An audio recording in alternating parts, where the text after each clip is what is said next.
Amis sportifs, aimables téléspectateurs, bon après-midi. Et merci surtout d'être présents avec nous ici sur ce plateau, j'allais dire ainsi. Mais sinon, vous êtes les bienvenus dans cette émission Sport Dimanche qui a à sa une le football. Le football à travers la première finale de Young Africans, une finale africaine. Nous sommes là en football. Young Africans, avec sa colonie des joueurs RD congolais, arrive là dans sa première finale. Football féminin, plus de précisions dans cette émission au sujet de la 14e Coupe du Congo qui va se dérouler à Lubumbashi. Il sera question aussi du basketball avec l'Afrocan où la République démocratique du Congo espère bien se défendre et défendre son titre qu'il a acquis en 2019. 9e jeu de la francophonie, le chef de l'État inspecte encore les chantiers des 10 jeux. Quelques invités dans cette émission. Madame Olive Kiloa, présidente de la Ligue nationale de football féminin, Maître Nico Lianza, coordonnateur national de judo, l'ambassadeur international de la jeunesse pour la paix, Trésor Bagaya Mukwe, Diamungu et Godel Lula. Ce sont là les quelques invités que nous allons recevoir sur ces plateaux. Mais pour l'instant, nous sommes en compagnie de notre estimé confrère Jean de Dieu Mukindi. Jidem, bon après-midi. Bon après-midi à vous, Willy Albert Kandé. Bon après-midi à tous les téléspectateurs. C'est toujours un honneur et un plaisir d'être en votre compagnie pour co-animer cette émission. Voilà, de l'autre côté, nous allons retrouver tous ces héros dans l'ombre, Esaïe, César Auguste Bolikango, Henri et tous les autres amis, Jean-Pierre Batanga et JC, nous ne vous avons pas oublié. César Auguste Bolikango.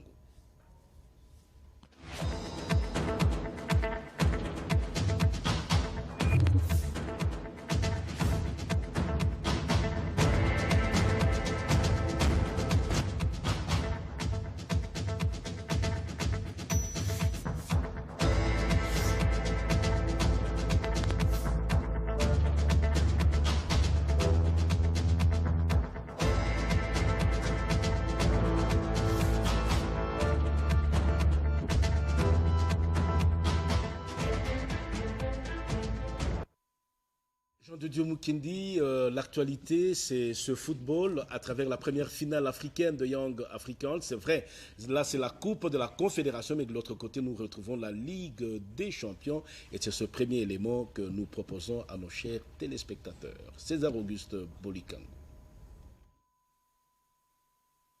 On prend les mêmes et on recommence la finale de la Ligue des Champions, peut-on dire, du prochain face-à-face entre le Wydad de Casablanca du Maroc et le National Al Ahly du Caire. Si le Al Ahly avait déjà un pied en finale depuis la demi-finale aller jouer à Tunis, il n'en était pas de même pour les tenants du titre qui ont dû arracher leur visa grâce à leur réalisme. Menés au Marquard à 2 reprises, les Marocains ont su revenir à la hauteur des Sud-Africains de Mamelodi Sundowns, obtenant ainsi leur qualification pour la dernière phase de la compétition.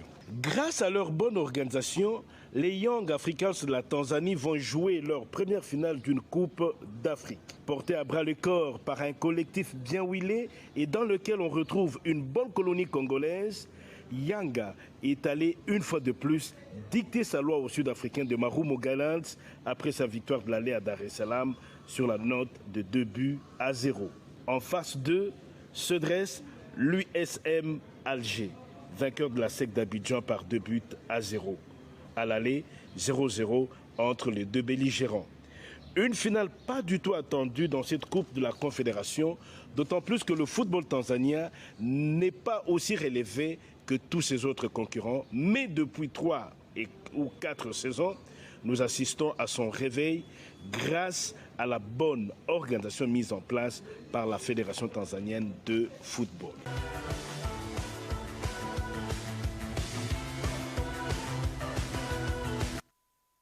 Jean de Dieu Mukindi, il faut rappeler que la Ligue des Champions va nous proposer du déjà vécu, mais par contre, quand nous allons en Coupe de la Confédération, ça sera pour une première. Young Africans, avec sa colonie des joueurs RD congolais, va jouer sa première finale africaine.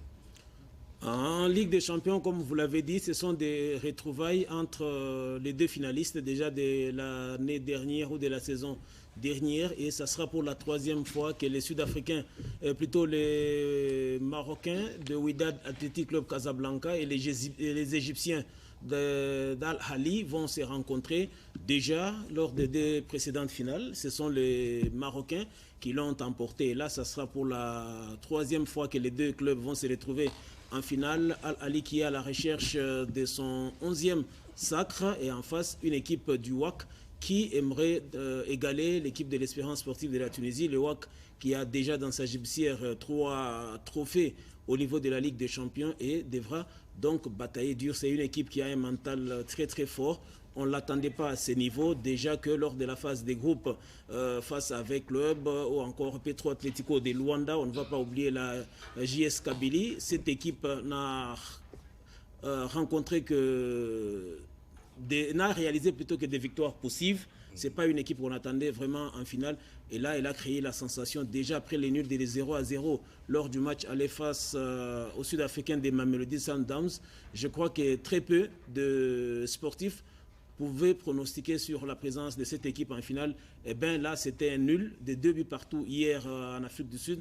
Et comme la règle du but marqué à l'extérieur n'est pas encore abrogée au niveau de la Confédération africaine de football, comme c'est le cas au niveau de l'UEFA, voilà pourquoi le WAC a validé son ticket et va rencontrer cette équipe du national du Caire qu'on ne voyait pas non plus à cette étape quand on a vu comment cette équipe s'est qualifiée difficilement en phase des groupes grâce à sa victoire lors de la dernière journée contre Al Hilal Omdurman du Soudan de Jean-Florent Ibenge. On a tous eu l'impression qu'il ne faut jamais inviter Al Hilal dans les derniers carrés. C'est un peu du Real africain. Et là, Al-Ahly, justement, s'est qualifié pour la finale.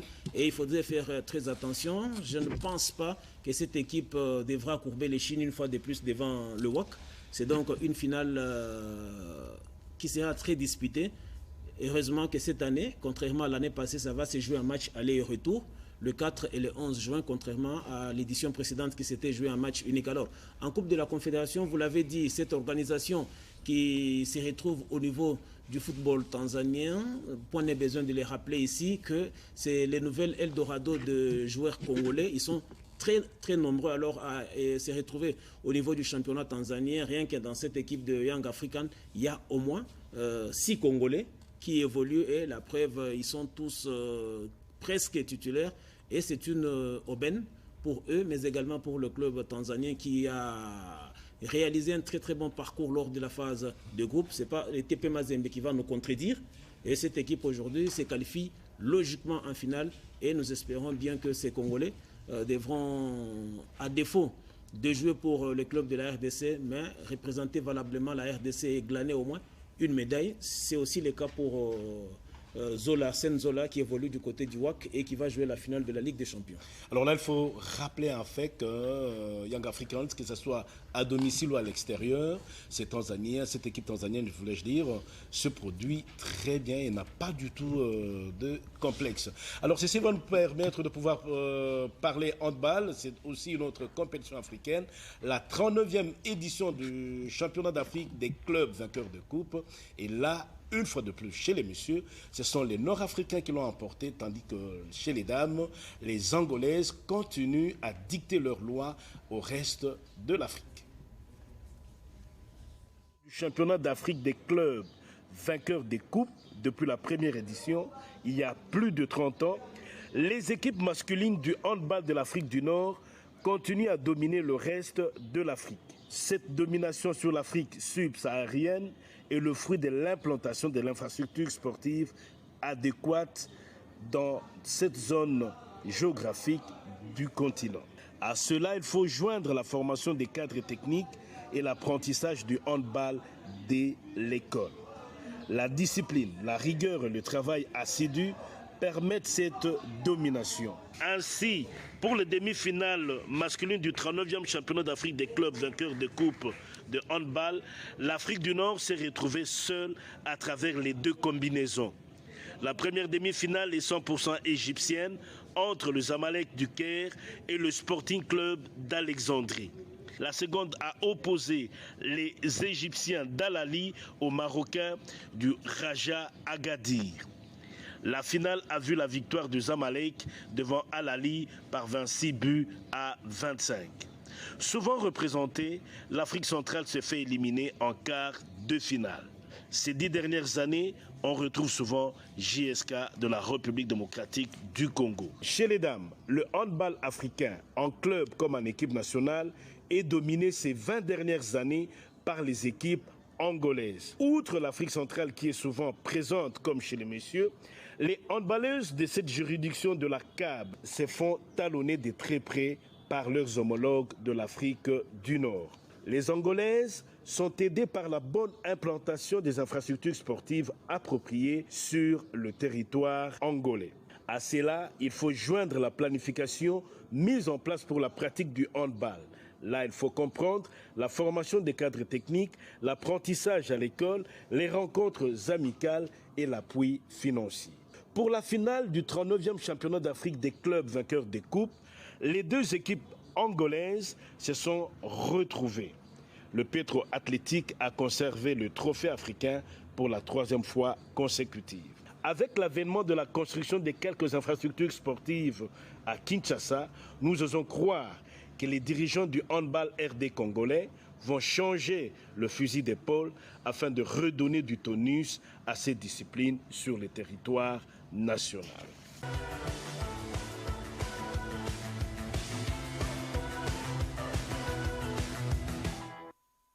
On va terminer cette page actualité par le basketball. Et là, il se déroule ce qu'on appelle la balle. La balle, c'est la Basket Afro League. Jean de Dieu Mukendi, c'est vrai que la République démocratique du Congo, comme au niveau du football en termes des clubs, est absente. Au niveau de la balle aussi, je ne sais pas ce que vous allez nous produire de ce côté-là, mais nous allons chuter dans ce basketball par le rendez-vous au niveau local.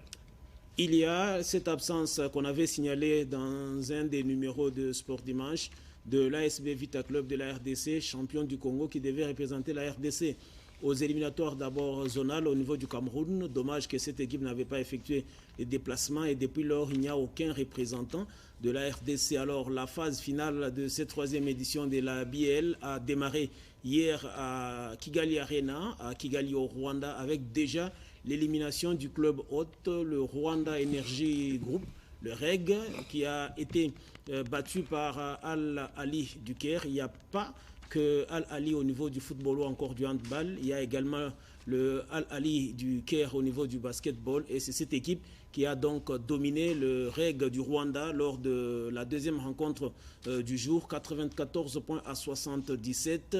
Et dans l'autre affiche, Stade Malien continue son bonhomme des chemins. Les Maliens qui ont sorti hier les Sud-Africains de Cape Town Tigers, score du match 78 points à 69. C'est d'ailleurs la fiche de la première demi-finale. Al Ahly du Caire contre cette équipe de Stade Malien, demi-finale à suivre le mercredi 24 mai. Ce dimanche, pour le compte de la suite des quarts de finale, 2 rencontres sont au programme. D'abord, à 16h, on suivra AS Douane du Sénégal contre Ferroviario Beira du Mozambique. Et à 19h30, William Albert Kandé, pour terminer cette série de matchs des quarts de finale, nous aurons Petro Atlético de Luanda contre ABC Fighters de la Côte d'Ivoire. Une affiche très palpitante entre ces deux clubs et les deux vainqueurs vont se retrouver en demi-finale, comme c'est le cas, je l'ai dit, pour la première demi-finale qui va opposer Al Ahly du Caire contre l'équipe de Stade Malien de Bamako. Alors, parce que vous avez demandé qu'on enchaîne avec le basketball chez nous, avant de parler du calendrier international, on a joué hier au niveau de la Ligue provinciale de basketball de Kinshasa. Inri a été battu par Senses 20-0.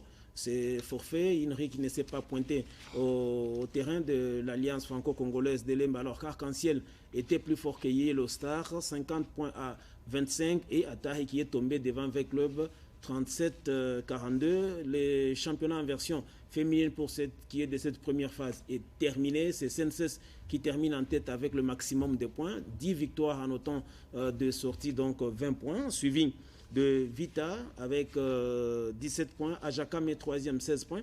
16 points également pour Héritage. Alors, En termes de statistiques, Ngombeleza Marlène de Senses termine en tête des tripointeuses avec 18 paniers à 3 points, alors que Mukosonyo Kalamama, elle finit meilleure marqueuse de cette première phase avec 210 points. Au niveau de Goma, on jouait aussi hier.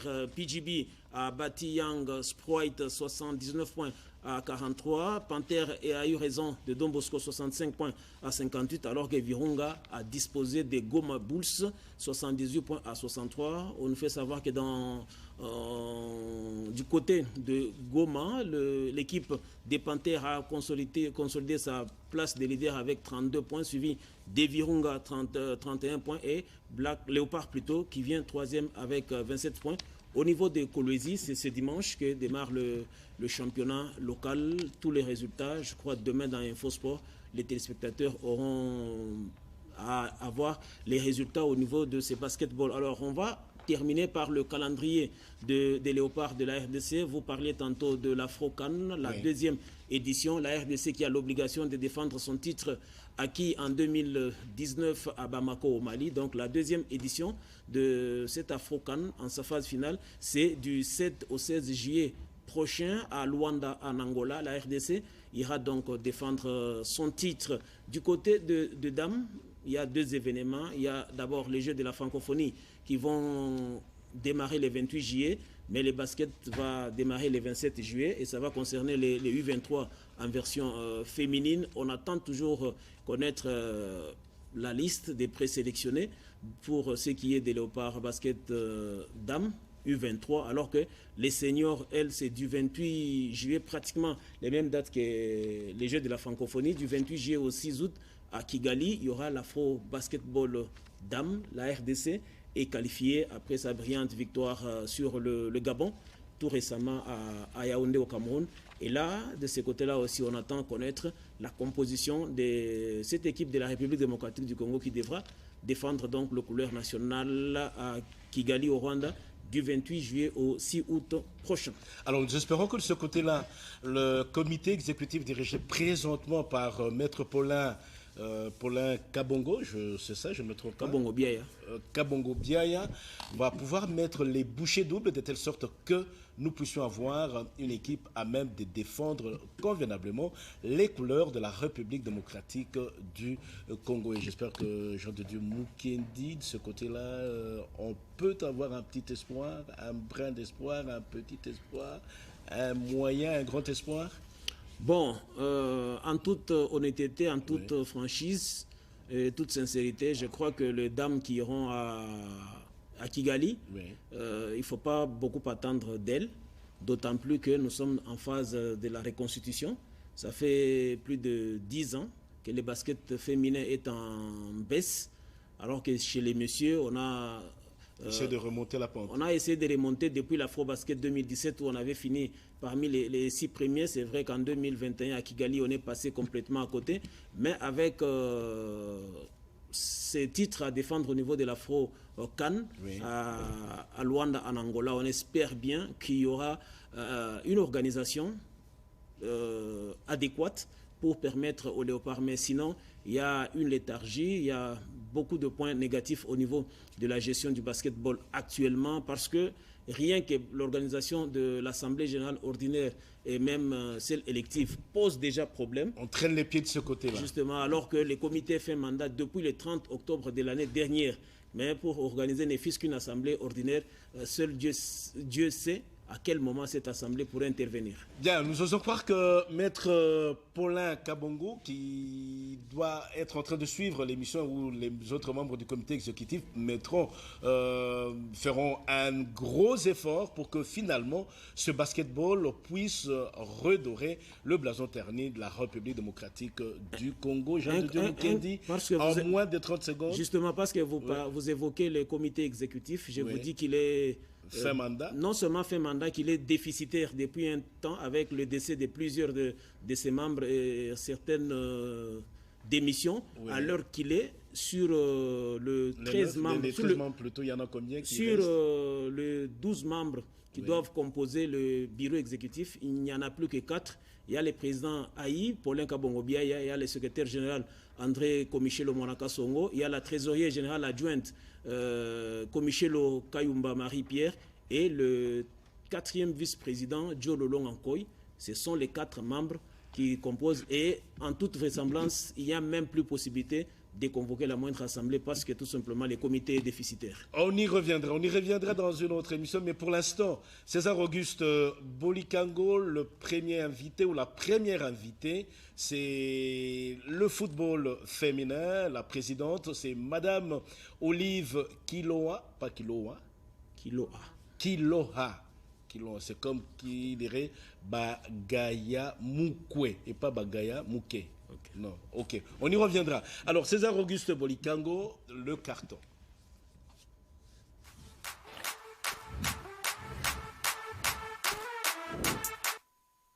Le championnat féminin, c'est un championnat difficile.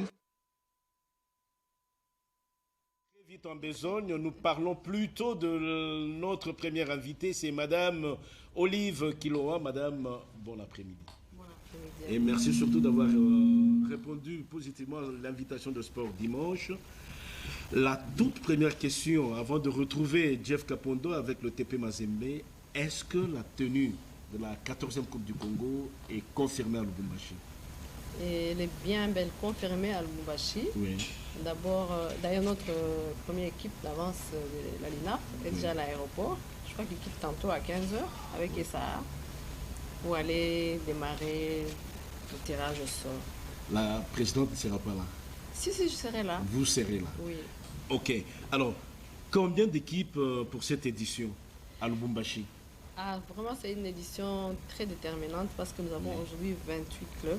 28 clubs? 28 clubs déjà enregistrés. Et l'année passée, on avait enregistré 24, mais on avait eu 16 sur le terrain. Et là, vous voyez qu'on a avancé encore. On est à 28 aujourd'hui. Et il y a quelques 3 clubs déjà qui sont à Kalemi, les clubs du Sud Kivu. Alors, apparemment, il y a un problème qui se pose généralement. Certaines gens imaginent que pour l'organisation d'une compétition nationale comme ça, c'est l'organisateur que vous êtes, c'est-à-dire la Ligue nationale ou la fédération et que sais-je encore, qui devrait déplacer les clubs. Est-ce que c'est comme ça que les choses doivent se dérouler? En tout cas, ça n'a jamais été comme ça. Oui. Et comment ça peut être comme ça? Je ne sais pas qui imagine, peut-être qu'ils ne sont pas informés. Vous savez, tout le monde savait, bon, on n'est pas né. Il y a la Coupe du Congo va se dérouler à Lubumbashi. Oh, c'est le championnat national de football.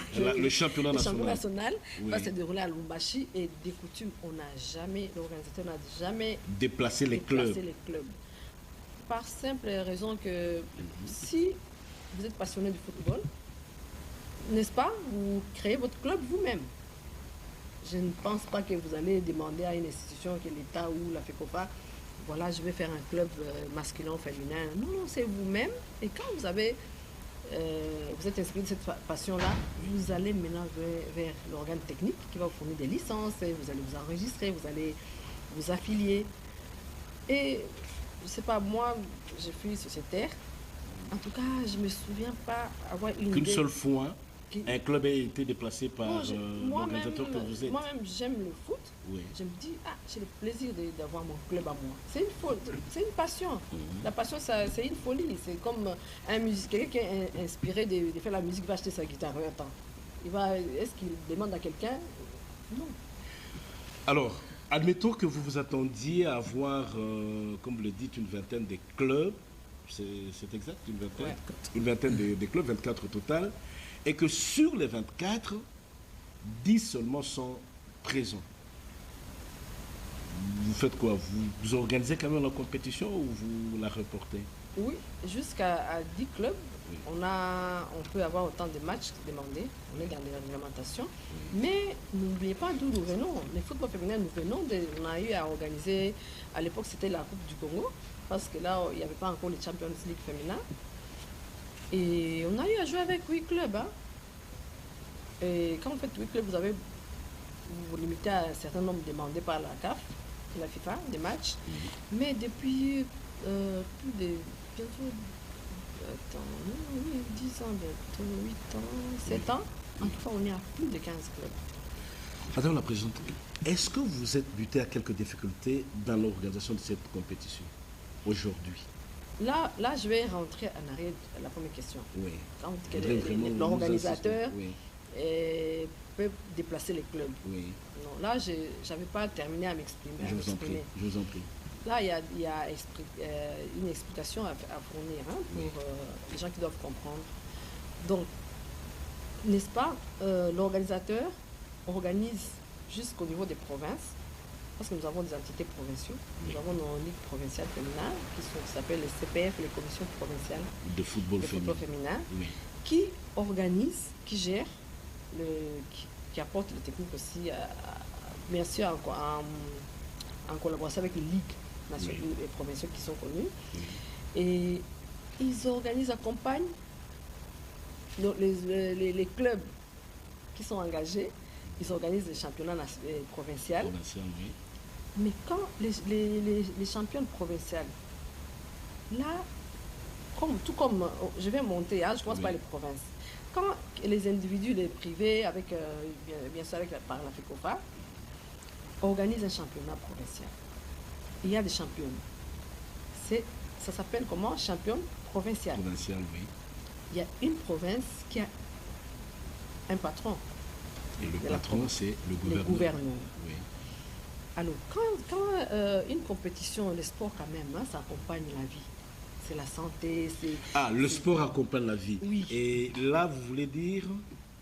Je veux dire que c'est un championnat provincial. Oui. Là, je suis encore dans les provinces. Oui. Il y a une équipe championne de ta province, de ma province. Oui. Je suis l'autorité provinciale. N'est-ce pas? Oui, c'est la joie, non? Quand même. Oui. Je ne sais pas, le football, c'est le sport au roi. Oui. Il y a une championne en plus féminine. Oui. Qu'est-ce que vous faites? Les dames. Moi, je sais que le papa, les gestionnaires de la province, est intéressé. C'est une nouvelle qui passe par dans les oreilles fermées. Pour moi, je sais que le père... Il est très attentif. Très attentif. Et en plus, une femme, quand même, on n'est pas trop... Donc ça sort quand même de l'ordinaire. Oui. Monsieur le gouverneur des provinces, oui. Là c'est la présidente de la Ligue nationale de football féminin, Olive Kilora, qui dit football féminin, dit en d'autres termes qu'en dehors des messieurs, les légendes, on va en parler dans quelques instants, mais il y a aussi des légendes au niveau des dames. S'il vous plaît, monsieur le gouverneur, le gouvernement provincial, Jean de Dieu, vous vous rappelez qu'une fois on a parlé de l'apport du gouvernement provincial dans l'épanouissement de notre sport. Vous avez ici l'occasion d'aider ces sports-là à pouvoir aller de l'avant. Monsieur le gouverneur, allez-vous accepter que vous soyez classé dernier du championnat national parce que votre gouvernement, le gouvernement provincial, n'a pas répondu positivement à l'appel de la Ligue nationale de football féminin, d'autant plus que dans votre province, il s'est déroulé un championnat provincial de football féminin. La question reste posée, Jean de Dieu Miguel. Bon, d'une manière générale, il y a les provinces qui sont actives. Oui. Il y a des gouvernements provinciaux qui, depuis toujours, essayent d'apporter du soutien à de nombreux représentants. Il n'y a pas qu'au niveau du football masculin, le football féminin, il y a le basketball, il y a le handball, le volley, et j'en passe, même le sport de combat. Il y a ces exécutifs provinciaux qui sont très actifs, et c'est en quelque sorte le message que Mme Olive est en train de passer, c'est un plaidoyer qu'elle est en train de faire, parce qu'on voit, par exemple, pour ce qui est de la Ligue nationale de football, ce sont aussi des clubs privés, masculins, mais qui bénéficient de l'appui du gouvernement. On a pris en charge... provincial. Non, gouvernement national. Gouvernement national. On a pris en charge le déplacement des clubs au niveau de la Linafoot.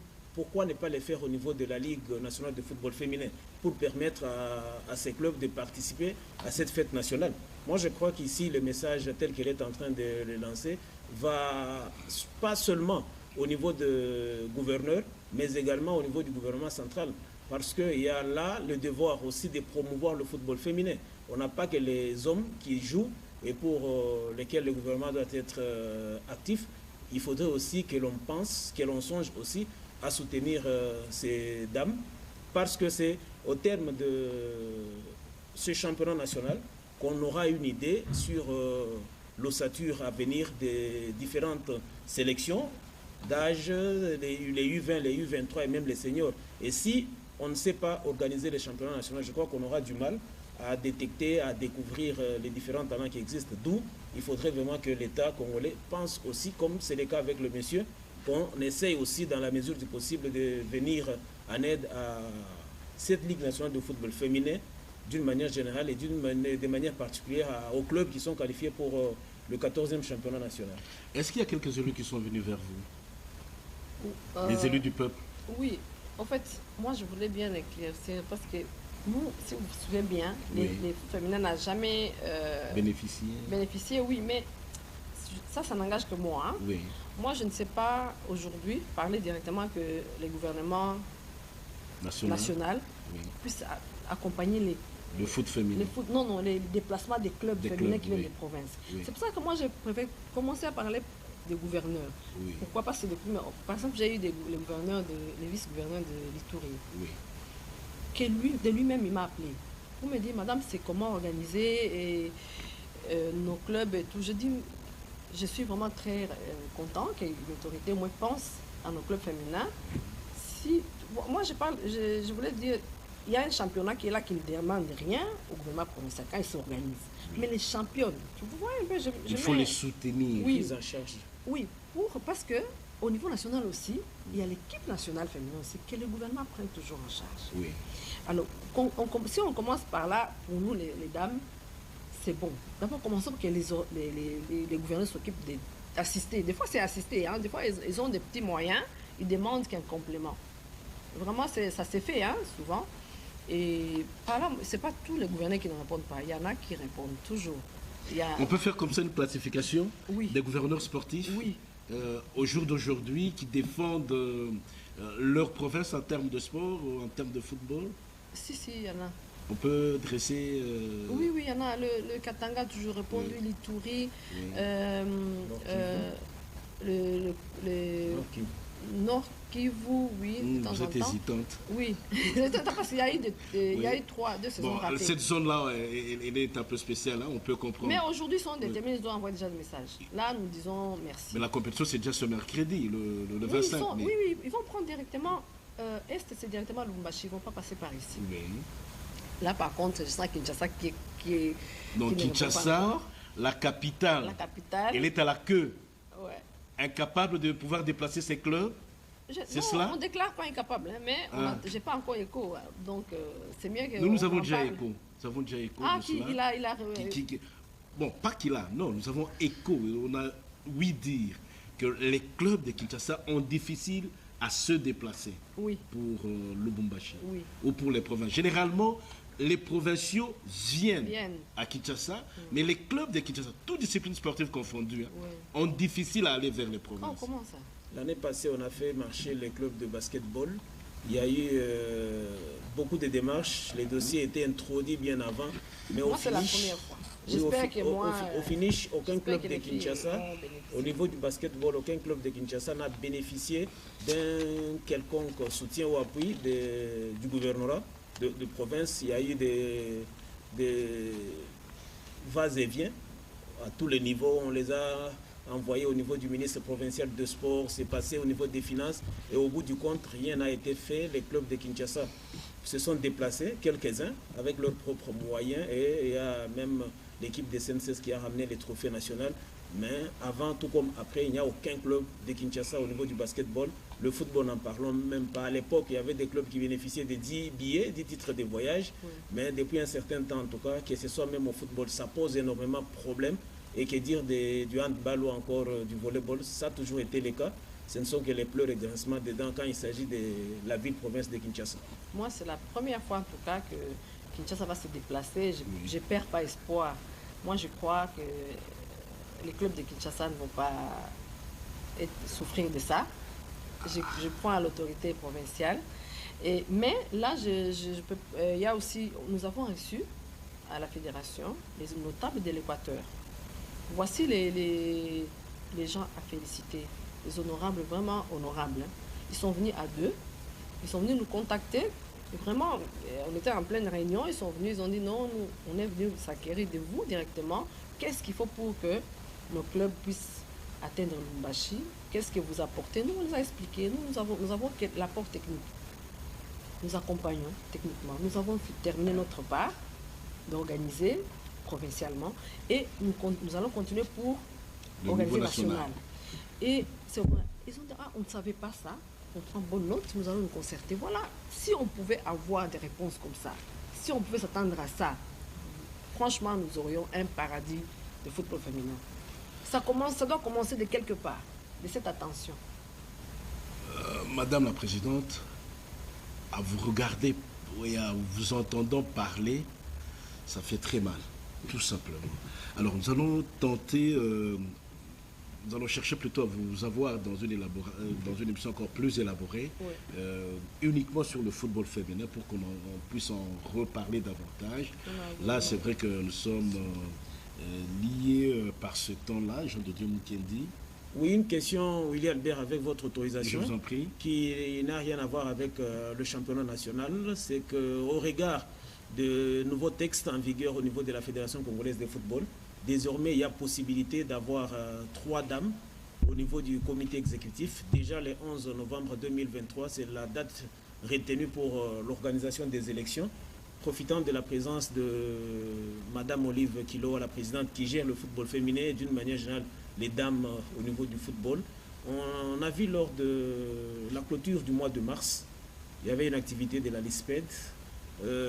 La question est celle de savoir, vous en tant que femme, êtes-vous déjà en train de préparer ces élections au niveau de la FECOFA parce que vous avez la possibilité pour une première fois de faire partie du comité exécutif? Oui, je me souviens très bien, le 31 mars, on était autant de femmes sur le plateau. Là où l'ISPED avait organisé. Et moi, j'avais préparé pour lancer un message et informer, parce que là, vous savez, notre mois de mars, c'est notre mois de dire tout ce qui ne va pas et tout. Oui. Et les dames, on était sur le point d'exclusion dans tout. Et là, vraiment, j'avais profité pour passer le message que dans le football, désormais, il n'y a plus de discrimination.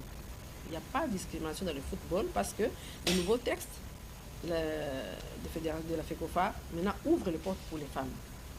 Et là, on a eu avec les ateliers qu'on a fait avec la FIFA et la CAF, vraiment on a plaidé jusqu'à, on nous a donné 3 places dans le comité exécutif.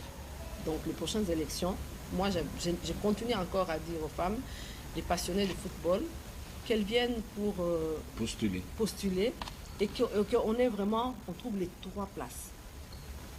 J'insiste parce que maintenant le comité de normalisation a mis les temps, on organise, pendant qu'on organise le championnat national, le comité, le CONOR comme on l'appelle, ils ont accepté de nous accompagner pour la organisation des textes. Voilà, Madame la Présidente, nous vous disons merci. Merci pour avoir répondu à cette invitation avec enthousiasme, avec espoir aussi que la 14e Coupe du Congo, non, je ne sais pas pourquoi je parle de la 14e Coupe du Congo, c'est plutôt le championnat national de football qui va se dérouler à Lubumbashi à partir du 25 mai, puisse connaître une grande affluence et que les différents gouvernements provinciaux puissent l'accompagner en soutenant leurs clubs. Merci beaucoup, Madame la Présidente. Mais pour l'instant, César Auguste Bolikango, nous allons suivre un dirigeant sportif. Lui, c'est Jeff Kapondo, l'équipe numéro 1 présentement dans le football féminin. Merci beaucoup, Madame la Présidente. Simplement puisqu'il n'attire pas l'attention de la fédération. Et donc, c'est un championnat qui tient grâce à la ténacité des dames qui dirigent la commission du football féminine. C'est comme ça que l'occasion me soit permis d'abord de féliciter la commission provinciale du Haut-Katanga qui a fait en sorte à ce que ces championnats-là puissent se jouer de bout en bout. Ici, Nous devons reconnaître que cette commission provinciale a rencontré beaucoup de difficultés sur le plan financier et sur le plan même des infrastructures. Mais Dieu merci, avec l'arrêt du championnat de la Lena Foot, il nous a été facile d'organiser tous nos matchs au stade Kibasa de la Kenya. Donc c'est comme ça que tout s'est déroulé sans problème et à l'issue du championnat, nous étions classés premiers. La concurrence n'a pas été tellement farouche. Nous avons beaucoup salué l'avènement de l'équipe de Lupopo. Qui est en train de s'organiser de sorte qu'elle puisse quand même faire une équipe adverse comme c'est le cas avec les hommes. Même bon, ils sont à leur début, ils ont beaucoup de choses à faire. Mais pour nous, ça va faire donc un bon sparring partenaire puisque, comme vous le savez, à Lubumbashi, bon, il y a des équipes relativement faibles. Ce qui fait que lorsque nous gagnons parfois avec des scores semblables à celui de basket, tout ça, c'est tout simplement pas parce qu'on est très fort, c'est tout simplement puisque les adversaires sont quand même un peu faibles.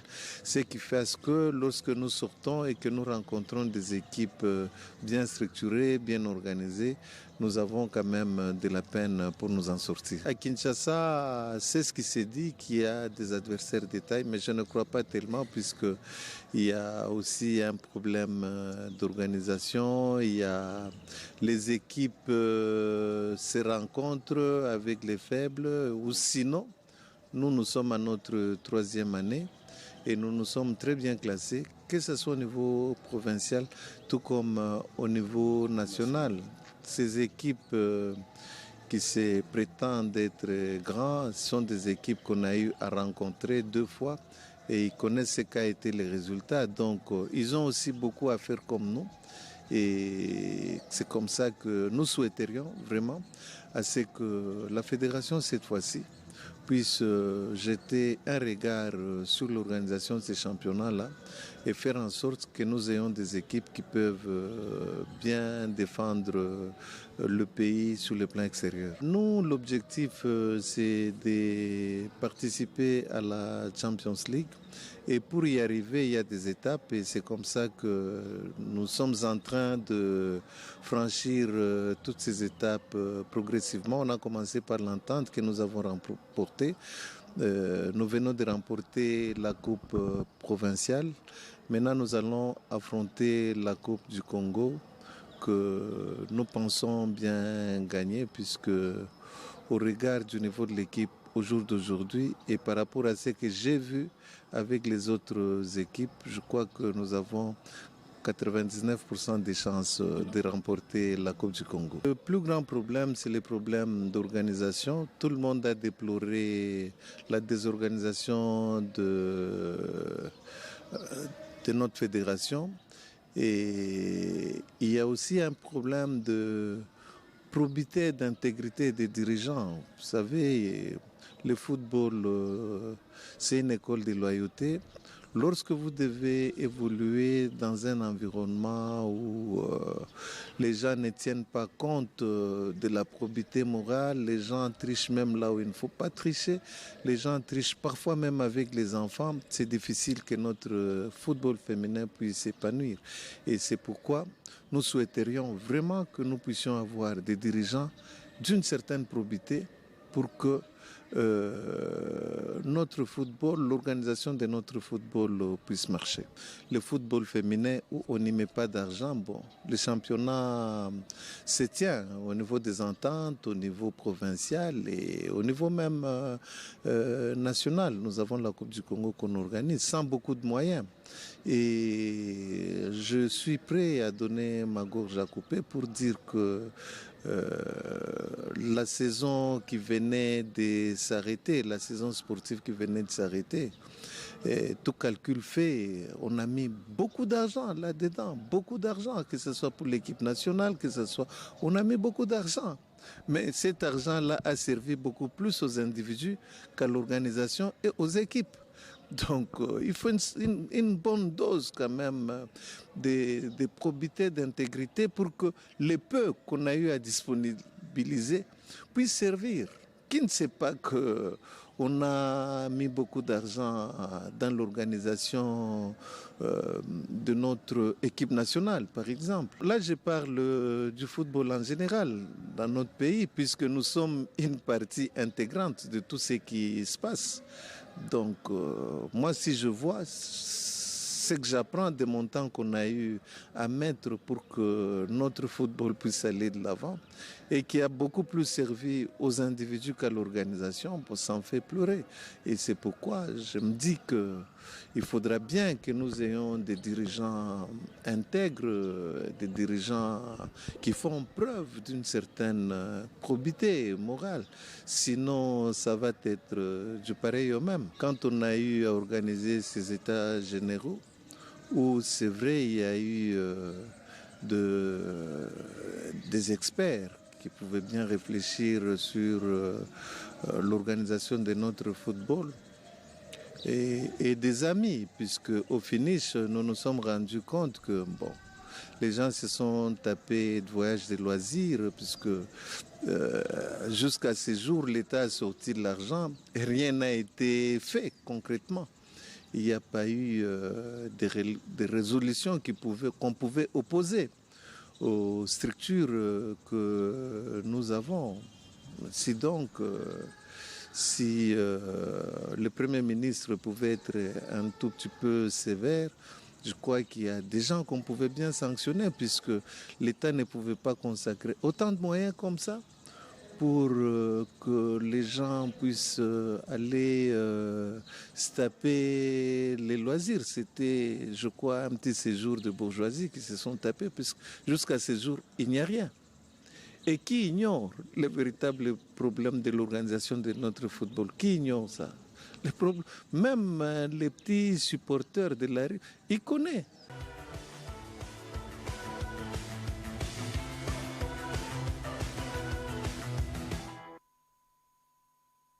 Le football féminin, après la présidente Olive Kiloa, il y a eu Jeff Kapondo. Jeff Kapondo, président du tout-puissant Mazembe foot féminin.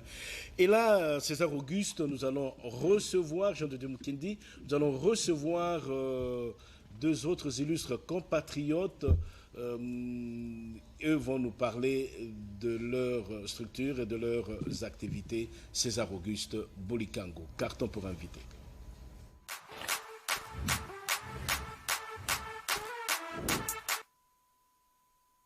Trésor Bagaya Moukoué, bonsoir et merci d'avoir répondu à notre invitation. Bonsoir, merci beaucoup. Godel Lula, secrétaire des Légions, de l'association de Légions de football. Merci pour avoir répondu à notre invitation. Merci beaucoup, c'est moi qui vous remercie pour le Je vous en prie. Alors dites-nous, Trésor Bagaya Moukoué, vous êtes ambassadeur international de la jeunesse pour la paix. C'est cela? Oui, effectivement. Oui. Alors, dites-nous, qu'est-ce que vous faites présentement pour que vous puissiez finalement atteindre votre objectif qui est la recherche de la paix sur le territoire national? Merci beaucoup. En fait, nous sommes déjà, la structure c'est l'ONG Kima, oui, dont je suis président. Et à travers les activités que nous avions, j'ai été élevé au rang d'ambassadeur. L'ONG Kima a été créée justement pour sensibiliser les jeunes, la jeunesse, faire la promotion de la jeunesse. Sensibiliser, pourquoi? Parce que aujourd'hui, il est important de bousculer un peu les jeunes pour qu'ils se prennent conscience, qu'ils se responsabilisent sur les questions justement du développement et de la paix qui touchent le pays. Alors, c'est dans ce cadre-là, justement, dans les stratégies ou dans la vision que nous avons pour toucher une large partie justement de cette jeunesse qui soit impliquée, que nous nous sommes mis justement avec les légendes du football pour essayer de sensibiliser au mieux au niveau national qu'au niveau international. Là, c'est vrai que vous nous avez précédé, donc vous avez choisi les sports comme une voie pouvant vous permettre d'atteindre facilement la jeunesse. Effectivement, on a choisi le sport. Pourquoi tout d'abord, le sport est l'outil idéal justement de développement et de solidarité, parce que dans le sport, il n'y a pas de couleur, il n'y a pas de différence raciale, il n'y a pas... Donc tout le monde est réuni autour d'une cause, le sport, le football. Non, pas seulement le football, mais sports le sport général. en général. Oui. Et pour nous, c'était une façon pour nous, même dans notre stratégie de sensibiliser la jeunesse, il est important que chaque jeune se retrouve aussi avec des repères. C'est-à-dire avoir cet esprit des modèles sur qui s'appuyer, qui suivre.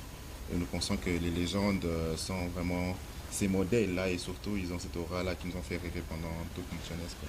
Alors, Godel Lula, vous êtes secrétaire de l'Association des légendes du football congolais.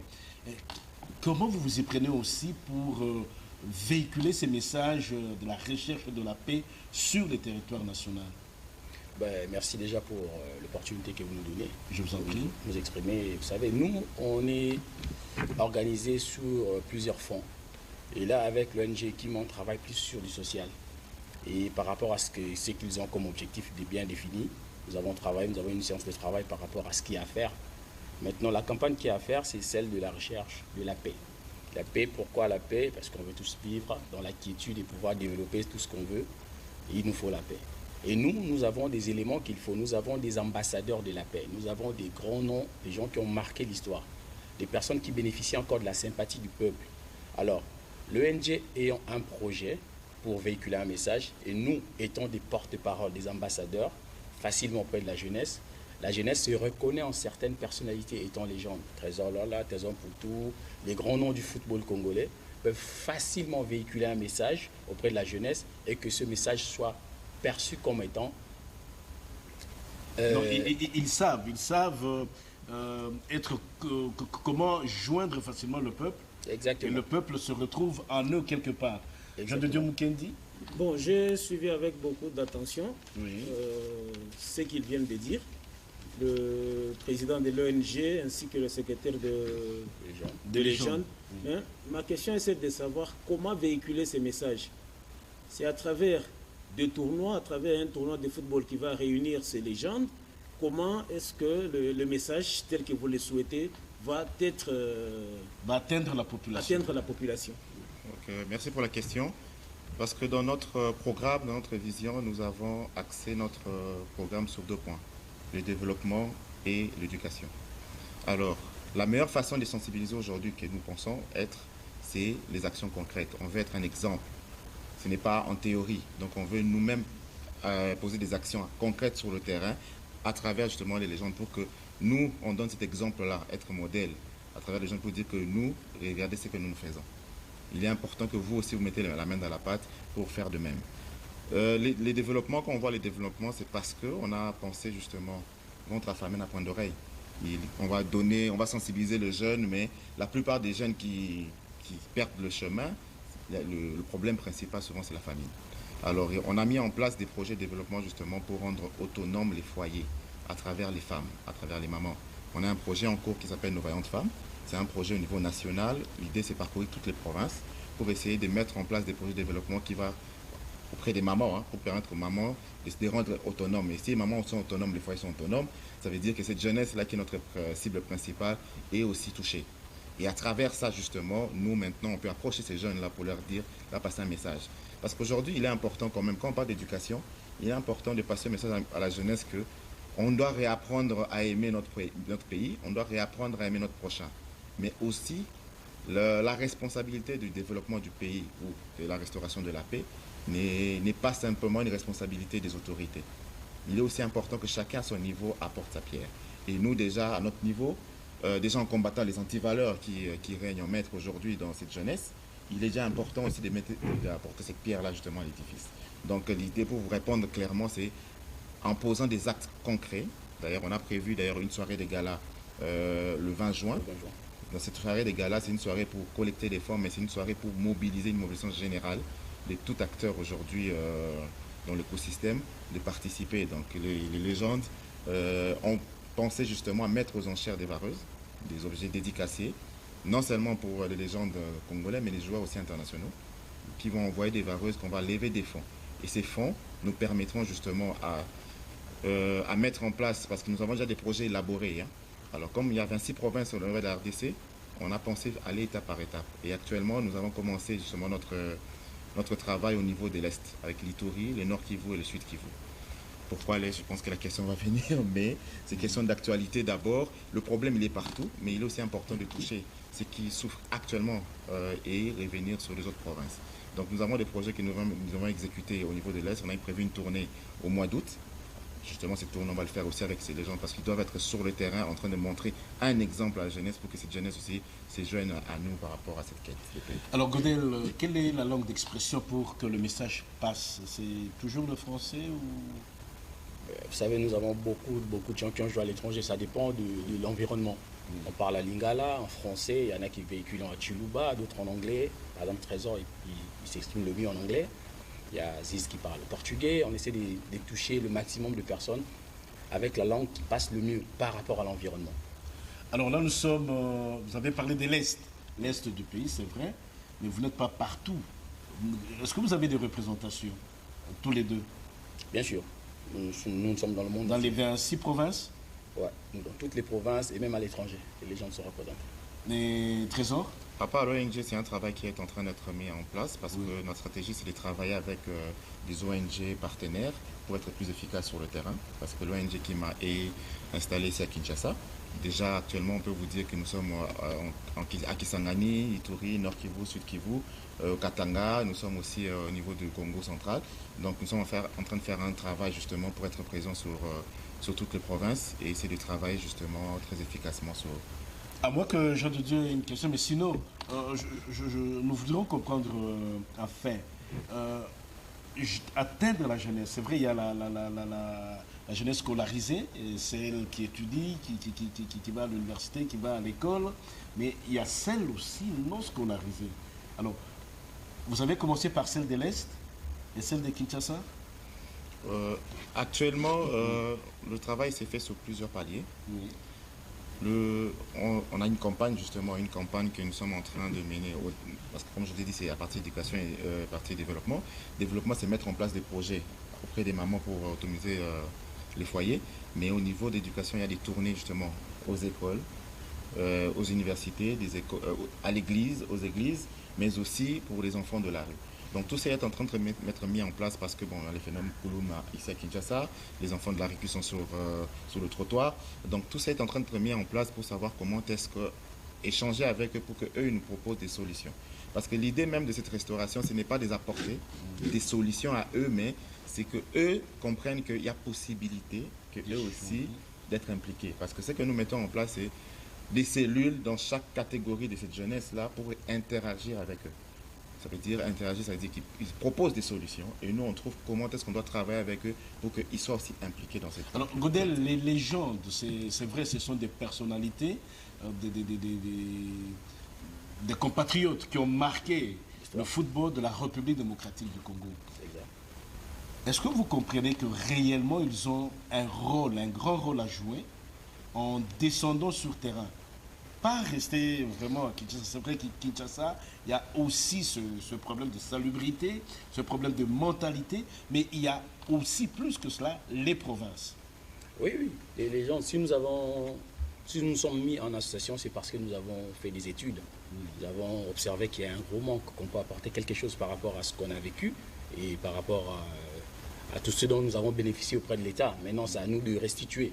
Nous avons un projet avec la jeunesse de la rue, ce qu'on appelle communément les Chegues, et nous sommes en train de préparer un événement avec eux pour pouvoir leur montrer que c'est une classe de la société qui peut se ressaisir et sur la réinsertion sociale. Il y a des plus jeunes qui peuvent aller à l'école. Nous travaillons avec des écoles. Nous sommes sur un projet et ça va voir le jour en décembre. Au-delà de ça, nous avons aussi prévu, avant de rencontrer l'ambassadeur, nous avions déjà prévu un projet de tournée nationale pour véhiculer ce message d'unité nationale. Parce qu'on se dit, aujourd'hui, nous sommes en train d'aller à la dérive. On n'est pas politicien, mais on est congolais. C'est notre nation à nous. Donc on se dit, on peut contribuer à une certaine hauteur. Donc on a un projet de tournée nationale des légendes. Et ça, c'est déjà acté, mais nous attendons juste quelques autorisations par rapport, parce que c'est la nation entière qu'on va circuler. On ne va pas se permettre de le faire sans autorisation. Donc on est vraiment sur le terrain pour le travail social. Je vous en prie. Moi, ma question, c'est à l'ambassadeur. Elle est celle de savoir si l'ONG ou l'organisation va s'arrêter tout simplement ou uniquement au niveau des légendes du football, ou vous comptez élargir le réseau avec d'autres légendes non seulement d'autres dirigeants, mais avec d'autres compatriotes qui peuvent être utiles dans un sens tout comme dans un autre? Très bonne question. Non, on ne va pas s'arrêter avec eux. Pourquoi? Parce que, comme on a dit, c'est une mobilisation générale. Pour cette mobilisation générale, il est important que tout le monde soit impliqué. Au-delà des légendes, nous sommes partenaires avec plusieurs ONG aussi, partenaires avec qui on travaille dans chaque domaine. Il y a des ONG qui sont dans la lutte contre les violences sexuelles.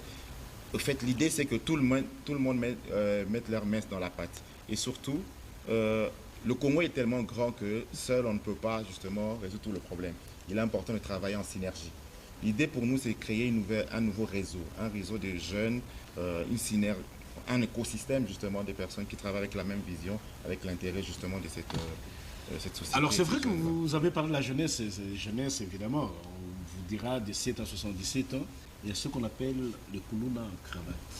Est-ce que vous les avez prévus aussi?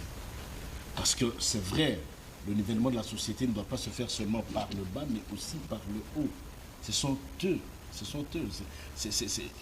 ces aînés, ces responsables qu'on retrouve à un certain niveau de commandement de l'entreprise, je ne sais quelle structure du pays. Et c'est là aussi. Quand vous voyez, c'est que l'IGF dénonce à un certain moment. Ne vous sentez-vous pas concerné, les deux structures telles que vous êtes là? Vous ne vous sentez pas concerné? Si, très concerné. Nous avons parlé des colonnes en travail. Très concerné. D'ailleurs, même la stratégie, nous, on a préféré faire la stratégie de la base.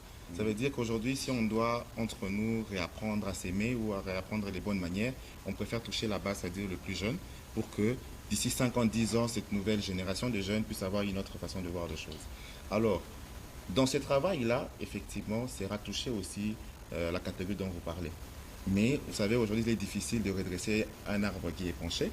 Alors pour nous, ce qu'on peut faire, c'est simplement influencer. Mais on peut toucher plus facilement la base. La base, on jette cette graine-là de paix, cette graine du changement au niveau de la base pour le futur. Okay? Alors, on pense qu'aujourd'hui, s'il y a un grand nombre de jeunes qui adhèrent à la philosophie, à cette vision-là, il y a moyen d'influencer ces colonnes en cravate et faire bouger les choses. Et surtout qu'aujourd'hui, les colonnes nous prouvent le contraire. Avec tout ce qu'il y a comme service national, apport, vous sentez qu'il y a de quoi. C'est vrai que Sport Dimanche salue ce que vous êtes en train de faire, mais il y a de quoi que chacun de vous ou chacun de nous ils mettent un peu du sien pour que la République démocratique du Congo retrouve finalement son assise, si on veut le dire comme ça, cette image qu'elle a toujours présentée d'un pays où il fait beau vivre, un havre de paix, où sincèrement tout le monde peut se sentir à l'aise et surtout que les bonnes manières reviennent. C'est un peu ça, non? Exactement ça. Voilà, ça sera donc votre dernier mot, ambassadeur international de la jeunesse, Trésor Bagaya Moukwe, bien Mungu, et Godel Lula, secrétaire général de l'Association des légendes de football. La télévision nationale, à travers Sport Dimanche, vous dit tout simplement merci et vous souhaite ardemment comment on peut dire, un fructueux mandat, très bon vent dans tout ce que vous êtes en train d'entreprendre pour que la paix réellement règne totalement sur l'ensemble du territoire national. Merci pour avoir répondu à cette invitation. Mais nous allons nous retourner du côté de César Auguste Bolikango pour en savoir un peu plus sur ce carton qui va arriver dans un autre dossier, celui des Jeux de la francophonie. La République démocratique du Congo, le plus grand pays francophone, organise du 28 juillet au 6 août les 9e Jeux de la francophonie. Tel que mentionné dans son discours du 31 décembre 2022, face à la nation congolaise, le chef de l'État, son Excellence Félix Antoine Tshisekedi Tshilombo, a promis d'organiser parmi les événements majeurs de cette année 2023 les 9e Jeux de la francophonie à Kinshasa. Cette année qui arrive à grands pas sera marquée par plusieurs événements, au nombre desquels il y aura l'organisation des Jeux de la francophonie. Les 9e Jeux de la francophonie, c'est 10 000 emplois directs et indirects qui sont créés, des infrastructures construites et rénovées pour abriter les Jeux. Nous avons la réhabilitation du stade des Martyrs et la construction de ses complexes annexes tels que le stade de basketball, le stade d'entraînement sportif, le village des Jeux à l'université de Kinshasa,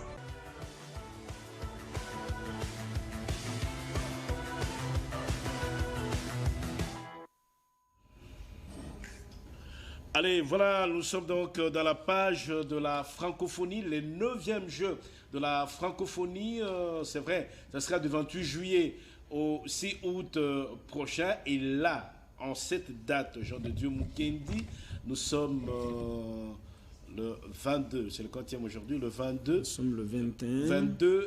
21 mai. 21 Je ne sais pas pourquoi, 24 heures d'avance à Nerio. Bon, écoute, ce sont des choses qui arrivent. César Auguste Bolikango, 21 mai 2023.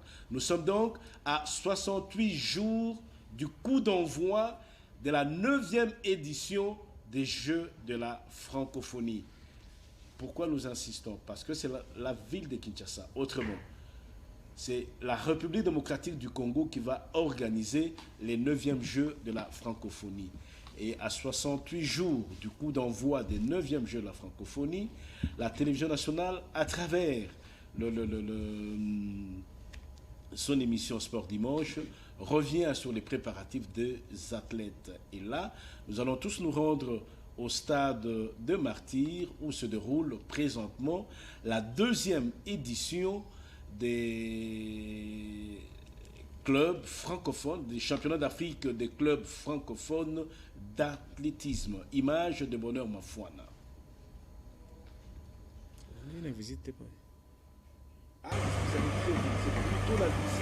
La République démocratique du Congo organise les 9e Jeux de la francophonie du 28 juillet au 6 août 2023 à Kinshasa.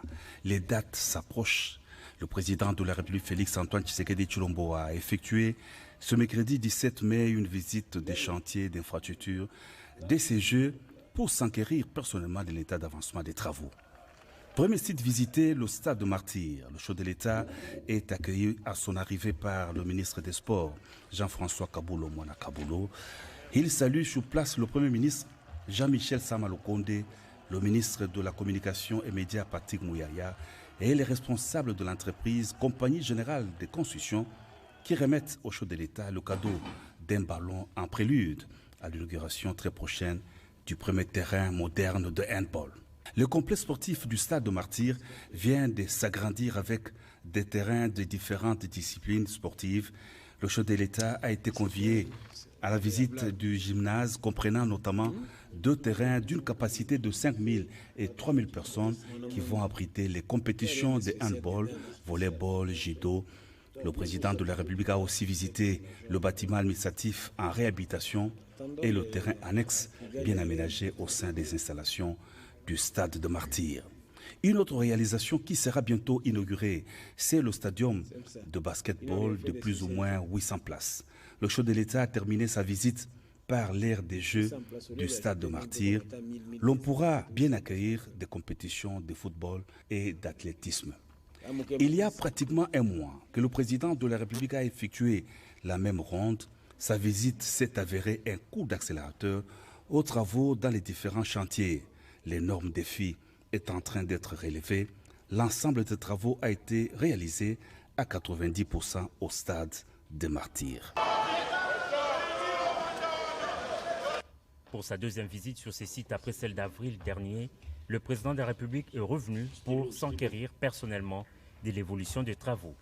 D'abord au village de la francophonie, cet espace devant héberger les athlètes et les artistes. Le chef de l'État, Félix Antoine Tshisekedi Tshilombo, accompagné du Premier ministre et de quelques membres du gouvernement, ont eu des explications sur l'exécution des travaux. 7 immeubles sur 15 ont déjà été élevés et les ingénieurs sont tenus à parachever les travaux. Des instructions fermes et précises leur ont été données par le chef de l'État. Et le site du stade Tata Raphaël, à quelques encablures, a été également visité par le président de la République. Chargé d'histoire, ce stade devra accueillir une partie des compétitions sportives. Le chef de l'État qui tient l'organisation à Kinshasa de ces grands événements majeurs des sports et des cultures dans l'espace francophone a exhorté les prestataires à doubler d'efforts afin de tenir sa promesse. Cette arène entend aussi recevoir sa pelouse synthétique. La salle de compétition de judo et de lutte libre est quant à elle quasi achevée. D'une capacité de 1500 places, elle n'attend plus que l'acquisition des sièges appropriés et l'installation d'une climatisation centrale. Ces explications ont été données aux garants de la nation très attentifs et qui a tenu à se rassurer même des moindres détails. Le compte à rebours a sonné et chaque minute compte désormais. Et pour le chef de l'État, ces Jeux de la francophonie doivent se tenir à Kinshasa et dans de meilleures conditions. Le campus de l'université de Kinshasa sera le temps d'un mois le village olympique des Jeux de la francophonie. Les zones complètement rénovées et équipées serviront de résidence à plus de 3000 athlètes attendus fin juillet à Kinshasa.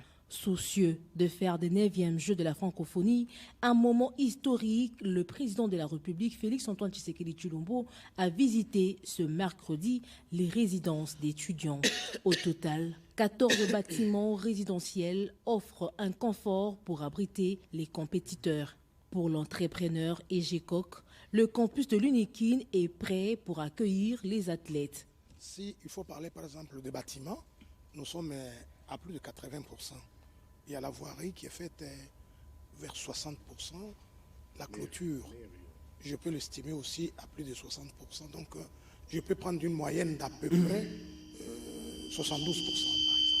Le village des 9e Jeux de la francophonie, c'est un village qui s'étend sur tous les hommes de l'université. Hommes 30, hommes 20, hommes 10, tous les plateaux, c'est-à-dire les hommes 1, 2 jusqu'à 8. Il y a aussi les hommes Vatican. Et les hommes qui servaient pour les filles, les 150 ou les 80, et nous les avons clôturés. Ils sont dans une seule clôture, suivant les exigences de la francophonie. Voilà. Après les Jeux de la francophonie, les étudiants pourront récupérer leur résidence.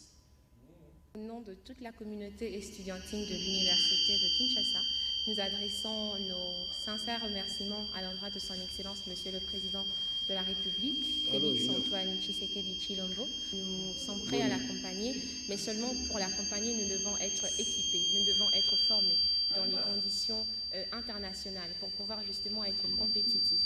Et cela demande plus d'infrastructures, au-delà des logements, des laboratoires, des auditoires, des incubateurs, toutes ces infrastructures qui vont faire en sorte que l'étudiant de l'université de Kinshasa puisse utiliser pleinement son potentiel et contribuer pour construire un Congo fort, un Congo prospère, un Congo unitaire.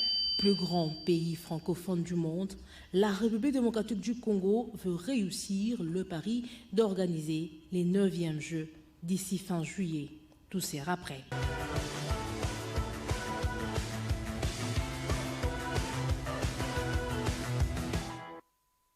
Après cette autre inspection du chef de l'État sur les chantiers des 9e Jeux de la francophonie, nous allons vous proposer maintenant le déroulement de la 2e édition des championnats d'Afrique des clubs francophones d'athlétisme. C'est au stade de Martyr et tout a commencé hier et prendra fin aujourd'hui dimanche 21 mai. Image de Bonheur Mafouana Mounengo.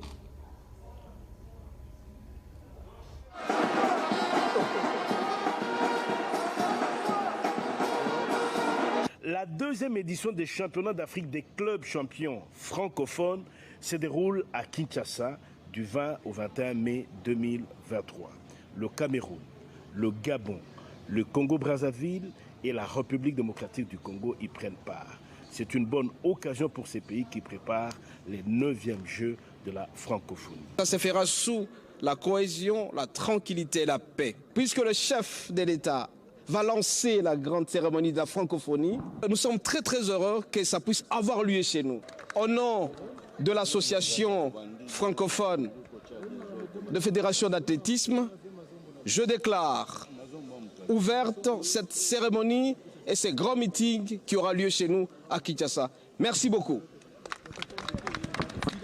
Au nom de la paix et de l'unité et de la cohésion, on est là pour bien se représenter et donner de mieux de nous-mêmes. C'est une bonne opportunité parce qu'en ce moment, on est en train de préparer les Jeux de la francophonie.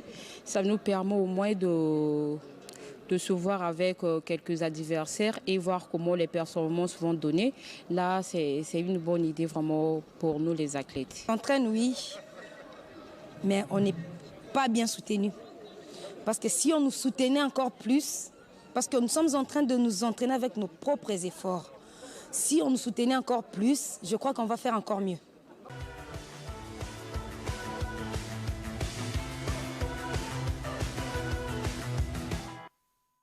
La Voilà, c'était l'athlétisme. Nous allons passer au cyclisme avant de retrouver Jean de Dieu Mukendi.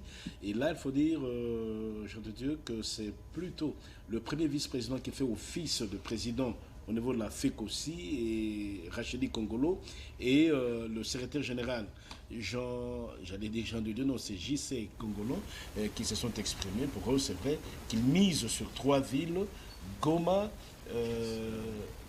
Lubumbashi et Kinshasa, qu'il faut le dire, est légèrement en deçà de ce qui est en train d'être produit par les 2 provinces en termes de cyclisme. C'est le moins qu'on puisse le dire, et ce n'est un secret pour personne. Il est certes vrai qu'on a connu de cyclistes qui ont quitté Kinshasa pour la ville de Lubumbashi, mais qu'à cela ne tienne, Kinshasa reste le bastion même du cyclisme en République démocratique du Congo. On y retrouve beaucoup de cyclistes. C'est le cas par exemple aujourd'hui du Grand Prix. Frankie Ombanzi, qui venait d'être organisé tout à l'heure à Kinshasa sur une distance de 77 km, remporté par Jonathan Lianza chez les messieurs et Linda Kankou chez les dames. Organisé par qui? Organisé par la fédération à travers la Ligue de Kinshasa. Nous aurons tous les détails tout à l'heure avec Christian Vital Motomongo qui nous a livré cette information. C'est dire tout simplement qu'on a beau regretter peut-être l'absence du président de la fédération. Il y a certes cette léthargie, mais cela n'empêche pas aux cyclistes de Kinshasa de se préparer dans la mesure du possible. C'est vrai que toute l'attraction actuellement, c'est du côté de l'Est, à Goma, où il y a les cyclistes qui participent aux différentes épreuves, aux différentes courses qui sont organisées du côté de Goma et Gisenyi également, parce que là, il y a les conditions qui sont peut-être réunies, contrairement à Kinshasa où il y a beaucoup plus de... Non, c'est sporadique. C'est sporadique, Jean de Dieu. Là, à nord de Goma, dans le nord Kivu, il y a cette vitalité du cyclisme qu'on retrouve dans le Haut-Katanga. Dans le Grand Katanga d'une manière générale. Justement, aujourd'hui, il y avait une course au niveau de Kipushi. Oui. Organisée sous le haut patronage de l'honorable Nanou Memba Elenga. C'est la preuve que le cyclisme vit de ces côtés-là. Oui. Voilà pourquoi on va essayer un peu de changer d'objectif, parce qu'assez souvent on est habitué à confondre Kinshasa et la RDC. Mais cette fois-ci quand même, la FECOSI a songé à plus valoriser des autres sites. En fait, là c'est la précision de taille qu'il faut donner. C'est vrai que quand nous parlons de la vitalité du côté des Goma dans le nord Kivu, c'est vrai qu'à l'époque il y avait Spraya, à l'époque. Mais aujourd'hui c'est vrai qu'il y a un sujet...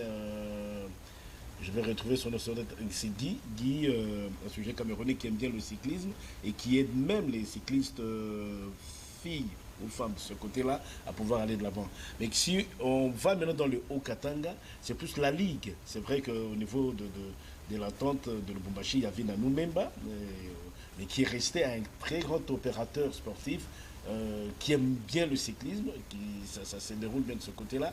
Mais la Ligue, qui elle est dirigée par Didier Djongu, n'hésite pas sur les moyens pour que la vitalité soit effective. C'est vrai, le secrétaire provincial de ce côté, c'est notre confrère Arthur. Aujourd'hui, l'entente est dirigée par un ancien cycliste, Alain Yanda, et vous allez à Likasi, vous allez à Kolwezi, vous constatez effectivement que le cyclisme vit. C'est vrai qu'à Kinshasa, on n'a pas d'entente à Kinshasa. Et ça, la fédération l'a confirmé. Avant même qu'on vienne sur ce plateau, la fédération a confirmé qu'il n'y a pas d'entente.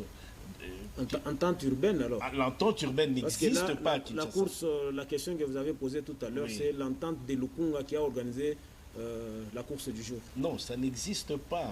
En fait, on aura toutes les précisions après, mais à Kinshasa, en tant que tel, n'existe pas d'entente. C'est plutôt la Ligue dirigée par Maria Tchakou. Alors, c'est vrai que nous souhaitons ardemment que ces disciplines puissent aller de l'avant comme il se doit et que ceux qui gèrent ces sports, que ce soit à Kinshasa au niveau de la fédération, au niveau des ligues et au niveau des provinces, dans les ligues provinciales et les ententes urbaines, que tout puisse se dérouler comme ce doit. Alors, César Auguste Bolikango, là, nous vous prions de nous proposer cet élément où nous retrouvons le président intérimaire, le premier vice-président de l'entité, la FECOSI, et le secrétaire général JC Congolo. De la francophonie, la Fédération congolaise de cyclisme mise sur 3 villes pour la préparation de ses coureurs. Il s'agit de Goma dans le nord Kivu, Lubumbashi dans le Haut-Katanga et la ville-province de Kinshasa. C'est une présélection. Oui. Nous avons au moins jusque-là 3 garçons qui restent.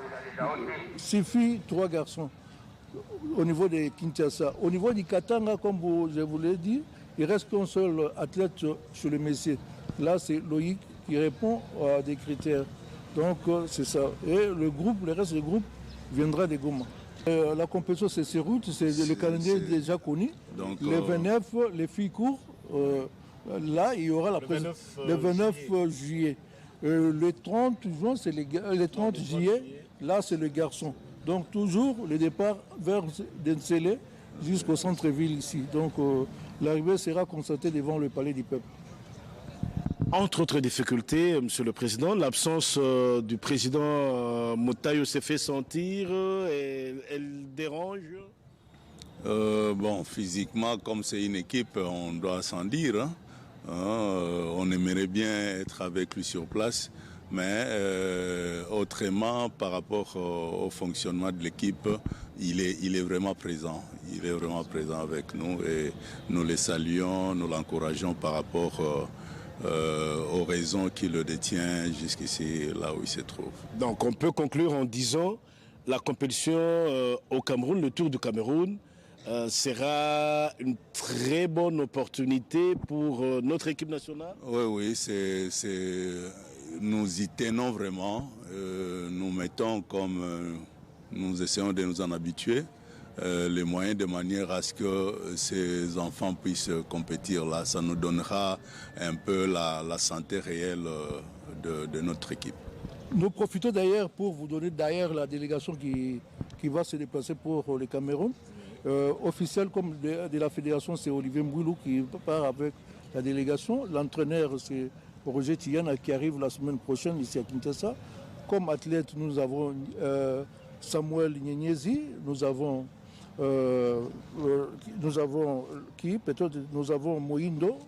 Moindo Jimmy, nous avons Kinanira, nous avons Joël Kiaviro, et Kitoko Shadrach de Kinshasa. Donc 4 éléments, parce que l'invitation c'est des 5 coureurs.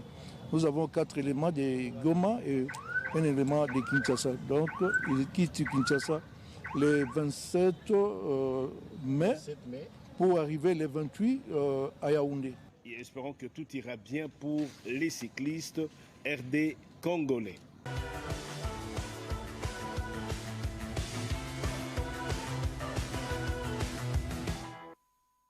Après le cyclisme, une autre discipline se prépare. Elle prendra aussi part active au 9e jeu de la francophonie. Nous avons cité le judo. Et là, c'est maître Roger Toya, sélectionneur national, qui nous en parle.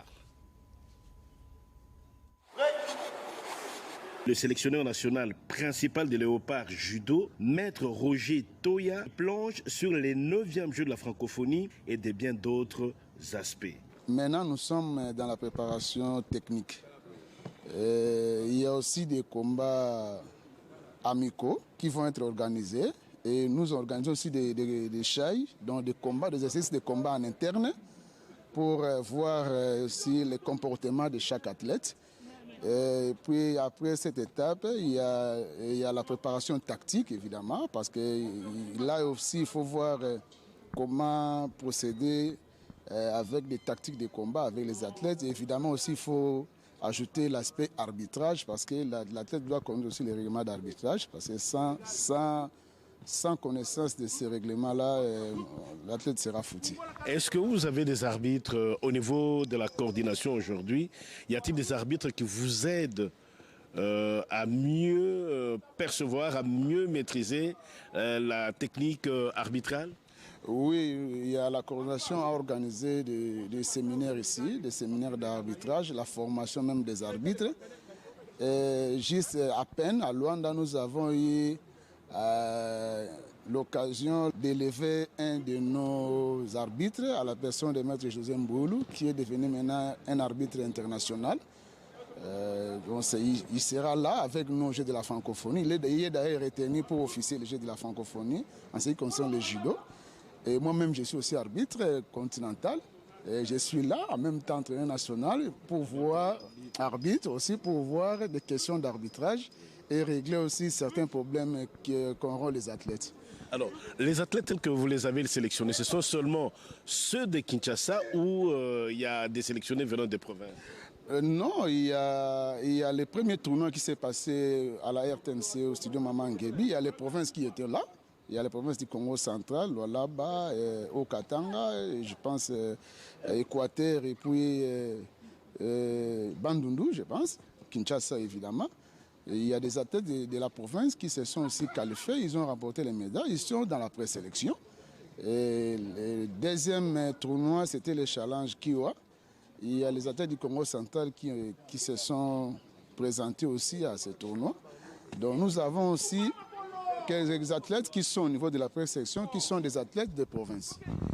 Donc dans la présélection, nous pouvons le confirmer, il y a des athlètes venant aussi des provinces. Oui, quelques athlètes qui sont des athlètes venant des provinces, mais d'une manière générale, c'est l'ensemble des athlètes ici, ce sont les athlètes de la ville de Kinshasa, parce que Kinshasa, au niveau du judo, très élevé par rapport aux provinces. Les léopards judo sont à même de rafler plusieurs médailles au 9e jeu de la francophonie.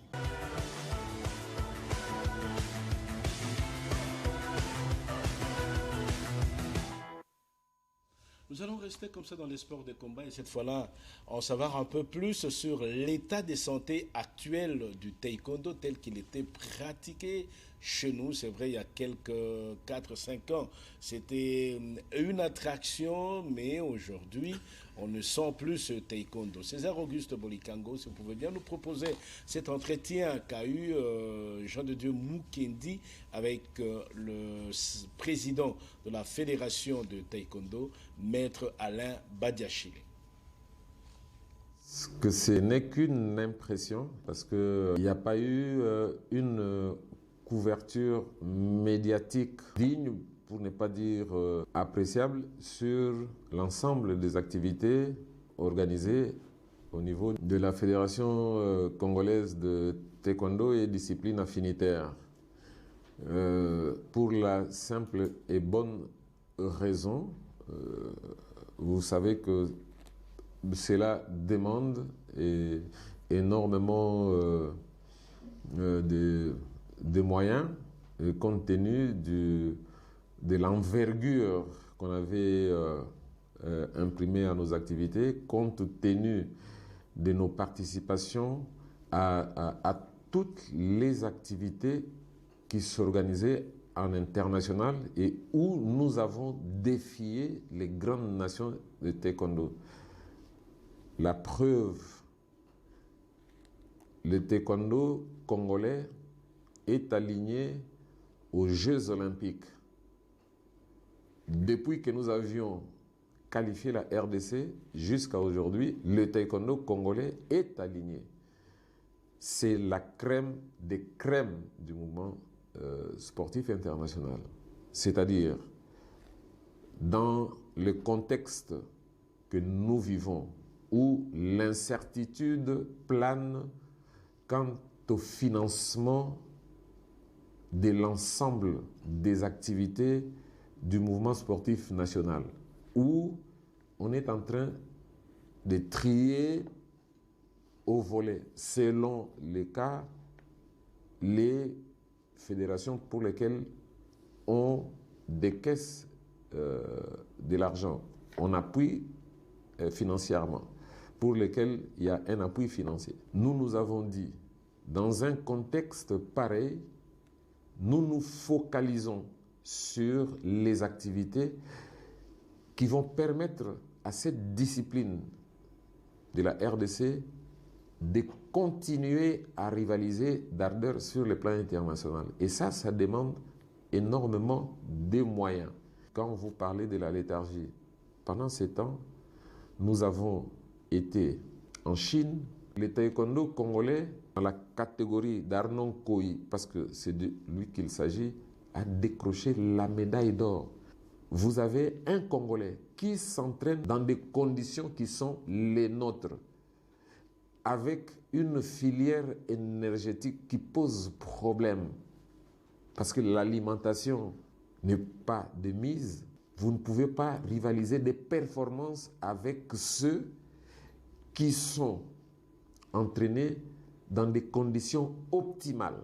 Dans les pays d'où nous viennent justement les arts martiaux, et vous avez un athlète de la RDC qui va défier ces gens-là, qui bat tout le monde jusqu'à se hisser à la plus haute marche.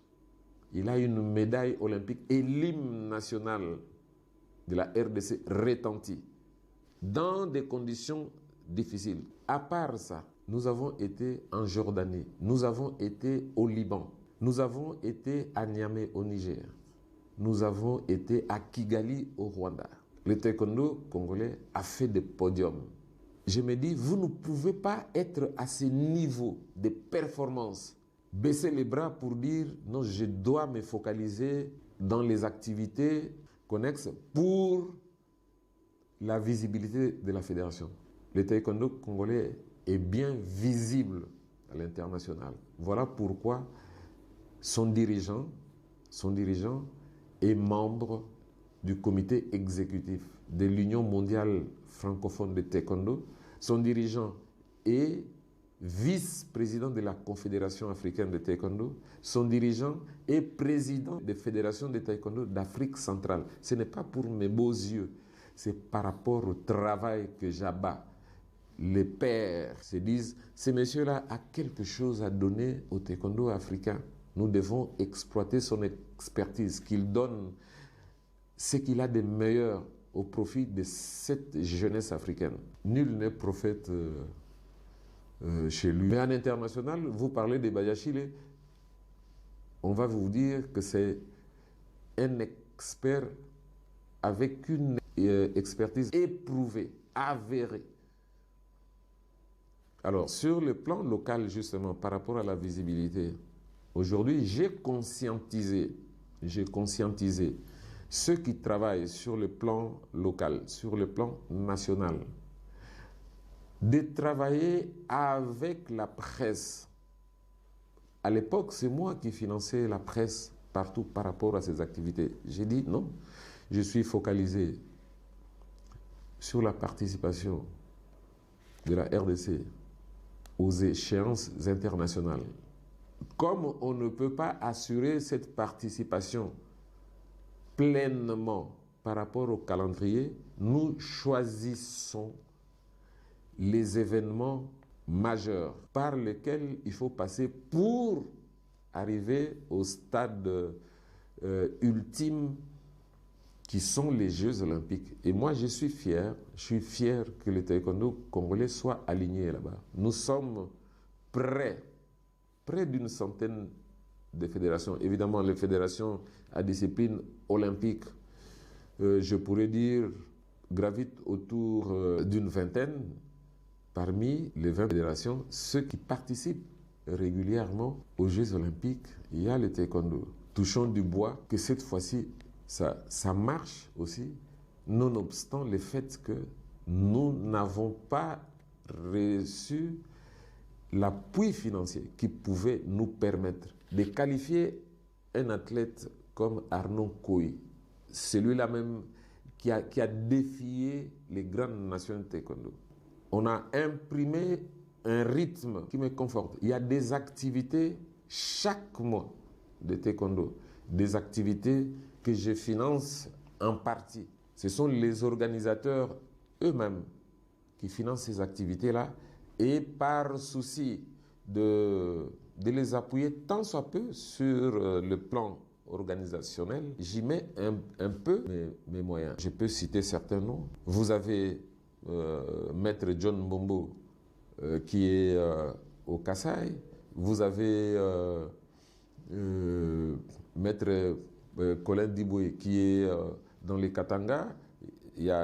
À côté de lui, il y a 2 ou 3 autres qui travaillent d'arrache-pied. Vous avez Maître Teddy Salomou qui abat un grand travail, mais parce que la couverture médiatique ne prend pas l'ensemble des médias. Et voilà. À côté de l'Est, le taekwondo participe à toutes les activités organisées par les pays qui se trouvent de ces côtés-là. Le Kenya, l'Ouganda, le Burundi, le Rwanda, la Tanzanie, tout ça. Le taekwondo congolais est présent. Le taekwondo congolais, dans le Bas-Congo, il y a des activités intenses là-bas. Il y a Maître Fils Lunsimba qui est là, qui travaille d'arrache-pied avec les autres dirigeants. Lui, c'est un technicien. Il est dans son compartiment, mais il abat un travail de qualité. Pas plus tard qu'il y a 2 semaines, nous avons eu une réunion avec la direction technique pour continuer à intensifier ce travail-là, tout simplement parce que sur le plan international, si on se maintient à ce niveau-là, c'est parce que à la base, il y a un travail de qualité. La Fédération congolaise de taekwondo a des experts internationaux. C'est ce qu'il faut savoir.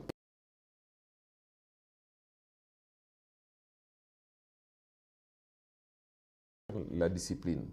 Vous avez Maître Flore, vous avez Maître Eddy qui abattent un grand travail. Vous avez Maître Domi Ilunga, vous avez Maître Batuswanako, vous avez Maître Mukisi, vous avez autant d'experts.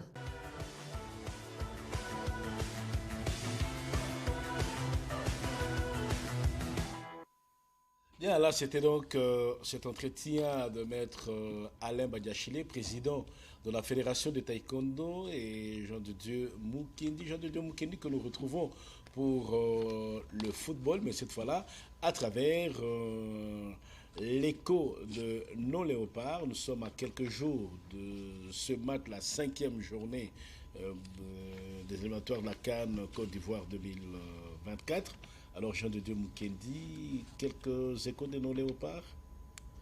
Bon, on va commencer par Arsène Zola, qui hier a joué les 90 minutes du match Mamelodi Sundowns Wydad Athletic Club Casablanca du Maroc. On rappelle que les Marocains se sont qualifiés pour la finale du 4 juin dans sa manche aller 11 pour la manche retour face aux Égyptiens d'Al-Ahly. Et bien hier, les compatriotes, certes blessés, à l'issue d'un télescopage avec son coéquipier Arsène Zola, a joué pratiquement toute la partie, et c'est le premier Congolais qui s'est très bien comporté dans cette équipe du WAC. On a tous vu que même l'entraîneur ne voulait pas les sortir. Il est vrai que le joueur lui-même ne voulait pas sortir, mais même son staff vit son importance dans cet effectif du WAC. Arsène Zola a donc joué toute la partie hier lors de la qualification de son équipe pour la finale. Alors, un autre Congolais, c'est Chancel Mbemba, qui a joué toute la partie hier dans le match qui a opposé son club, l'Olympique de Marseille, à Lille, Lille Sporting Club Omnisport. Et l'Olympique de Marseille a été battu par les LOSC lillois 2-1. Mais Chancel Mbemba a joué pratiquement toute la partie. Il était titulaire avec son équipe. L'autre Congolais, c'est, avant de parler de l'autre Congolais, Chancel Mbemba, je le disais, avec l'Olympique de Marseille, qui occupe la 3e place et assuré de jouer la Ligue des Champions. Ça sera soit directement en terminant 2e derrière les virtuels champions, le Paris Saint-Germain, ou tout simplement en terminant 3e, parce que pour l'instant, Marseille est 3e derrière Lens, et Marseille est qualifié pour l'instant pour le tour préliminaire de la Ligue des Champions. Alors, Marseille est déjà qualifié, comme je l'ai dit, Willy, pour la Ligue des Champions. Ça sera soit directement en terminant 2e ou en passant par le tour préliminaire, si le classement tel qu'il se présente pour l'instant rester telle qu'elle jusqu'à la fin du championnat, à pratiquement 2 journées de la fin. L'autre Congolais, c'est Niskens Kebano avec Fulham. Fulham qui a fait jeu égal hier des 2 buts partout avec Crystal Palace. Son équipe est certes assurée de jouer en Première Ligue l'année prochaine, mais Niskens Kebano n'a pas joué. Il était dans l'équipe retenue pour ces matchs, mais il est resté sur le banc jusqu'à la fin du match. Donc on ne sait pas pour l'instant placer un mot sur la forme de Niskens Kebano. Alors, il y a un autre Congolais qui a brillé hier, c'est Wan Wissa avec son club Brentford qui a battu les Spurs de Tottenham en déplacement 3-1 sur le terrain donc de Tottenham. Tottenham est tombé avec Wan Wissa qui était très en vue. Il a été passeur décisif sur le premier but et c'est lui qui a clos le festival but avant d'être remplacé à la 89e minute. Brentford qui est 9e au classement, donc battu Tottenham en déplacement avec un Wan Wissa très actif. Kebano avec son équipe, je disais qu'ils sont assurés de jouer en Première Ligue parce que Fulham est 10e alors que Brentford est 9e. L'autre Congolais qui est très mal engagé, c'est Samuel Mutusami avec les Canaries de Nantes. Nantes qui est pour l'instant premier relégable en France. Vous savez qu'il y aura 4 clubs relégués cette année en France, vu qu'on passera dès la saison prochaine des 20 à 18 clubs au niveau de la Première Ligue française. Alors Samuel Mutusami a été battu par Montpellier avec son club Nantes qui s'enfonce de plus en plus malgré la destitution de Comboiré, mais on sent que Nantes a du mal à décoller. Eh bien, les Canaries ont subi donc la loi de Montpellier hier, 0 pour les Canaries et 3 buts pour Montpellier. Le Canaries qui sont pour l'instant 17e au classement de la Ligue 1 française. Alors, toujours pour ce qui est des Léopards, un autre c'est Théo Bongonda qui était lui aussi comme Wan Wissa, très actif vendredi dernier lors de la victoire de Cadiz devant Real Valladolid.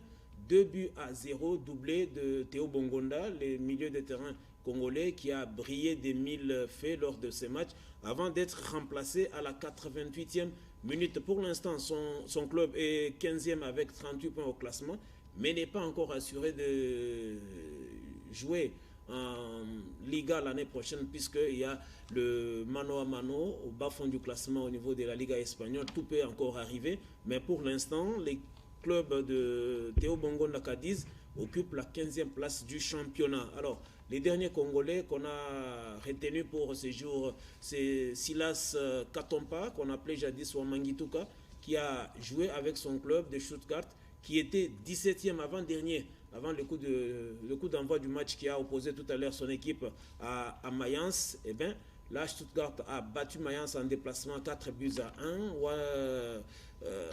Silas Katompa a été remplacé à la 86e minute. Il était titulaire avec son club et Stuttgart s'est imposé 4-1 en déplacement. Pour l'instant, l'équipe occupe la 15e place, donc n'est plus relégable à une journée pratiquement de la fin du championnat allemand. Si vous allez permettre, à moins d'une question, mais sinon on va revenir avec la situation de tous les championnats européens parce qu'on a parlé du championnat allemand. Effectivement, je vais te dire, on peut y aller parce qu'on tend lentement mais sûrement vers la fin de cette émission. Sport Dimanche, qu'il faut le dire, a eu à recevoir quelques invités, mais sinon nous terminons rapidement avec la suite des autres championnats. Au niveau de différents championnats majeurs en Europe, on va commencer par la Liga espagnole où le FC Barcelone est déjà sacré champion de l'édition 2022-2023, mais hier les Blaugrana ont subi la loi de la Real Sociedad au Camp Nou. Barcelone a été battu par la Real Sociedad, 2 buts pour les visiteurs et 1 but marqué dans les temps, pratiquement dans les derniers instants du match par Robert Lewandowski qui consolide plutôt sa place de Pichichi au niveau du championnat espagnol. Pichichi, c'est l'équivalent tout simplement du meilleur buteur. Alors en Italie, tout à l'heure à 17h, le choc va mettre aux prises Naples à l'Inter de Milan. L'Inter de Milan qui s'est qualifié pour la finale de la Ligue des Champions le 10 juin à Istanbul contre Manchester City. Et là, l'Inter de Milan, qui est presque assuré de jouer la Ligue des Champions l'année prochaine encore, va être reçu par Naples tout à l'heure dans moins de 15 minutes. Le coup d'envoi de ces matchs au stade Diego Armando Maradona de Naples. Naples qui est déjà champion d'Italie, qui était d'ailleurs le premier champion de son championnat pour ce qui est des 5 championnats majeurs. Alors en France, Paris Saint-Germain sera reçu tout à l'heure par l'AJ Auxerre. Paris qui est leader du championnat et qui n'est qu'à une victoire de remporter les titres au niveau de la Ligue 1 française. Paris Saint-Germain, donc je le disais tout à l'heure, sera reçu par l'AJ Auxerre. L'AJ Auxerre qui n'est pas en très bonne position. L'AJ Auxerre qui est en train d'éloigner la Ligue 2, qui devra alors batailler dur pour arracher ne fût-ce qu'un nul, tenir Paris Saint-Germain en échec dans ces matchs. Sinon, l'AJ Auxerre pourrait se mettre en difficulté, comme c'est le cas avec les Canaries de Nantes de Samuel Moutoussamy. Je disais tantôt que l'Inter de Milan va rencontrer en finale le 10 juin à Istanbul l'équipe de Manchester City. Manchester City qui est premier et qui est déjà champion d'Angleterre, notamment grâce à la défaite hier d'Arsenal. Et aujourd'hui, Manchester City, le match est en cours, il est en train de se jouer, c'est contre Chelsea. Manchester mène 1-0. On joue encore la première mi-temps de ce match entre Manchester City et Chelsea. Et on va terminer par l'Allemagne où ça va se jouer jusqu'à l'ultime journée. Hier, les Bayern de Munich qui étaient jusque-là leader, qui continue à être leader parce que le match Augsbourg-Dortmund a démarré il y a quelques minutes maintenant. Le score était encore de 0-0 au moment où on actualisait ces informations entre Augsbourg et Dortmund. Alors, en cas de victoire aujourd'hui, Dortmund pourrait prendre la tête du classement tout simplement parce que hier, le Bayern de Munich s'est fait battre à l'Allianz Arena à domicile par Leipzig. 1 pour les Bavarois et 3 pour les coéquipiers de Christopher Nkunku, buteur d'ailleurs sur penalty pour le deuxième but de Leipzig. Et là, Bayern de Munich pourrait perdre non seulement gros, mais également sa place de leader en cas de victoire de cette équipe du Borussia Dortmund. Alors, parce que j'ai parlé tantôt de la finale de la Ligue des Champions qui va mettre aux prises le 10 juin prochain à Istanbul. L'Inter de Milan d'Italie à Manchester City d'Angleterre. Willy, souffrez que je donne également les affiches de 2 autres compétitions de clubs au niveau de l'UEFA. On commence par l'Europa League où la bande à José Mourinho, l'AS Roma, s'est qualifiée pour la finale après sa victoire du match aller 1-0 devant les Bayern Leverkusen. Les hommes de José Mourinho ont fait ce que Mourinho sait faire, en plaçant les bus devant le bois. Et là, c'est donc la bande à Xavi Alonso qui n'a pas eu la vie facile face à cette équipe de José Mourinho. 0-0 entre les Bayern Leverkusen et l'équipe de l'AS Roma, 0-0. Et c'est donc l'AS Roma qui a validé son ticket pour la finale de la Ligue Europa. Et ça sera contre le Football Club Séville, les spécialistes pratiquement de la Ligue Europa. Séville qui en compte déjà plus de 3 et qui connaît les secrets dans cette compétition. Séville qui a sorti la Juventus de Turin 2-1 après les matchs nuls d'1 but partout à l'aller. Séville jouera donc le 31 mai prochain au stade, on va appeler le stade, c'est stade Ferenc Puskás. Nous sommes là du côté de Budapest en Hongrie pour suivre donc la finale entre le Football Club Séville d'Espagne et l'AS Roma d'Italie, et l'Italie qui place 3 clubs en finale. Il faut être l'Italie pour les faire. C'est peut-être les réveils du Calcio, italien, du football italien, qui place l'Inter de Milan en finale de la Ligue des Champions. Il y a l'AS Roma en finale de la Coupe Europa, et en Conférence League, c'est l'équipe de la Fiorentina qui s'est qualifiée au détriment de FC Bâle de la Suisse. Après prolongation, il y avait 1-2 à l'issue du temps réglementaire, pratiquement le même score que lors du match aller, et en prolongation, ce sont donc les Italiens qui se sont qualifiés 3-1 pour cette finale de la 2e édition de la Conference League, et ça sera contre West Ham, un club anglais, qui a sorti l'équipe d'AZ Alkmaar de Pays-Bas. 0 pour les Hollandais et 1 pour West Ham. Donc, il y a 2 clubs anglais en finale. L'un en Ligue des Champions Manchester City, l'autre en Conference League West Ham et contre 3 clubs italiens. L'un en Ligue des Champions, l'Inter de Milan contre Manchester City. L'autre en Ligue Europa, l'AS Roma qui va défier le Football Club Séville. Et enfin la Fiorentina qui sera face à West Ham. La finale de la Ligue des Champions, c'est le 10 juin à Istanbul. La finale de la Ligue Europa, c'est le 31 mai en Hongrie à Budapest. Tandis que la Conférence League, ça sera le 7 juin prochain. Et le match aura lieu du côté de Tchéquie, de la République tchèque. Ça sera donc à l'Arena Prague en République tchèque, cette finale, le 7 juin, entre Willy Albert Kandé, on l'a dit, West Ham et l'équipe de la Fiorentina, la Viola. Alors, à plus ou moins 10 minutes de la fin de cette émission, nous disons tout simplement que le football chez nous, c'est vrai, tout est terminé au niveau de la plupart des ententes. C'est l'heure du championnat provincial. On pourra bien y revenir le dimanche prochain. Oui, bon, à Kinshasa, on a tout suivi. Le mercredi 17 dernier, le sacre de l'Académie de Football Club Ange Vert. Ange Vert qui jouait l'équipe de l'Inter Calamo Iseka en finale. Il y avait 0-0 au terme des 90 minutes. Et il a fallu la dure épreuve des tirs au but pour départager les deux protagonistes, vu que c'est la finale qui a opposé Iseka, arrivé premier du groupe A, à l'équipe des AF Ange Vert, arrivé en tête du groupe B, et les deux équipes se sont rencontrées pour déterminer les vainqueurs de l'édition 2022-2023, la 106e édition au niveau de l'entente de football de Kinshasa. Et c'est donc l'équipe de l'Académie de Football Club Ange Vert qui a été plus forte au tir au but en remportant la série 4-2, succédant ainsi à Fénéline. Et là, je crois que la voie est ouverte pour la Ligue 2 à cette équipe de l'AF Ange Vert qui appartient à Innocent Kibundulu, l'actuel secrétaire général du CONOR, du comité de normalisation du football. Lui qui était déjà un acteur majeur dans la création du Football Club Renaissance, parce que Jogari était sa propriété.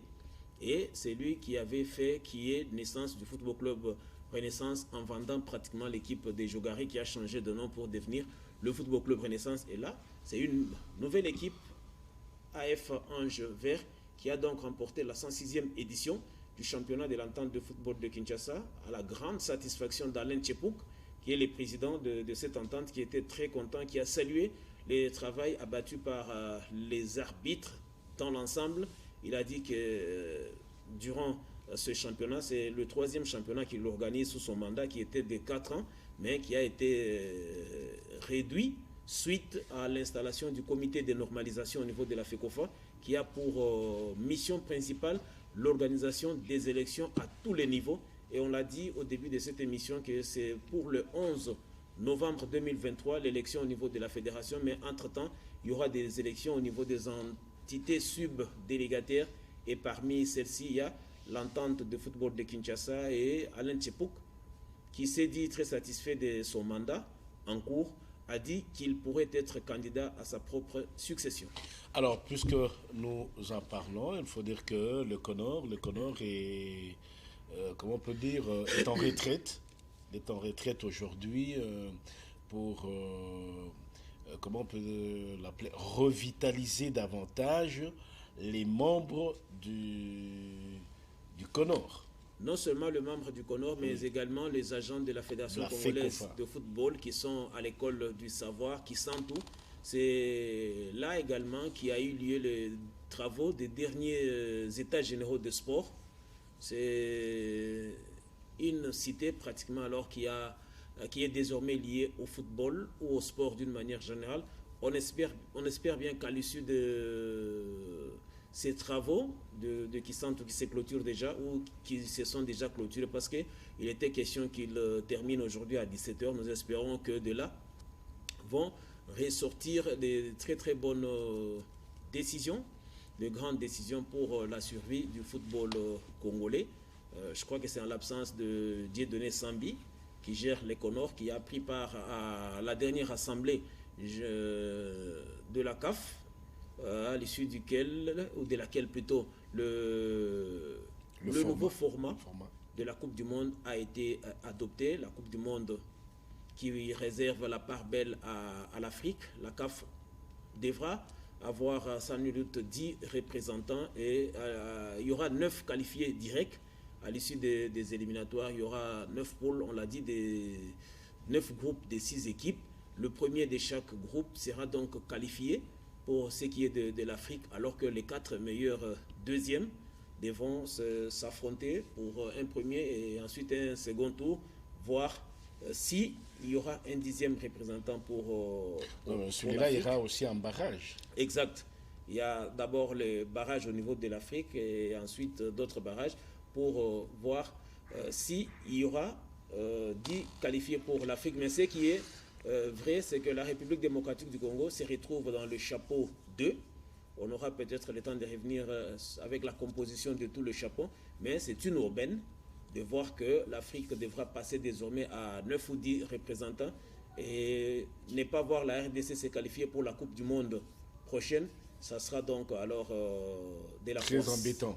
Exact. Alors voilà, c'est donc par ici que nous allons mettre un terme à ce sport dimanche. Ce sport dimanche, qu'il faut le dire, a connu quelques invités. La présidente de la Ligue nationale de football féminin, Madame Olive Kiloa. On a reçu aussi l'ambassadeur international de la jeunesse pour la paix. Lui, c'est Trésor Bagaya Moukwe et le secrétaire de l'association des légendes du football congolais, Godel Lula. On a donc de César Auguste Bolikango, Nerio, Esaïe Luzembo, Jean-Pierre Batanga et tous les autres héros dans l'ombre. Nous vous disons merci. Merci à Henri, merci à Émile Zola, merci à vous tous qui avez accepté de regarder la télévision nationale ce dimanche en 7h. Nous vous disons merci. Bonne suite de programme sur la télévision nationale et bonne fin du week-end. Au revoir.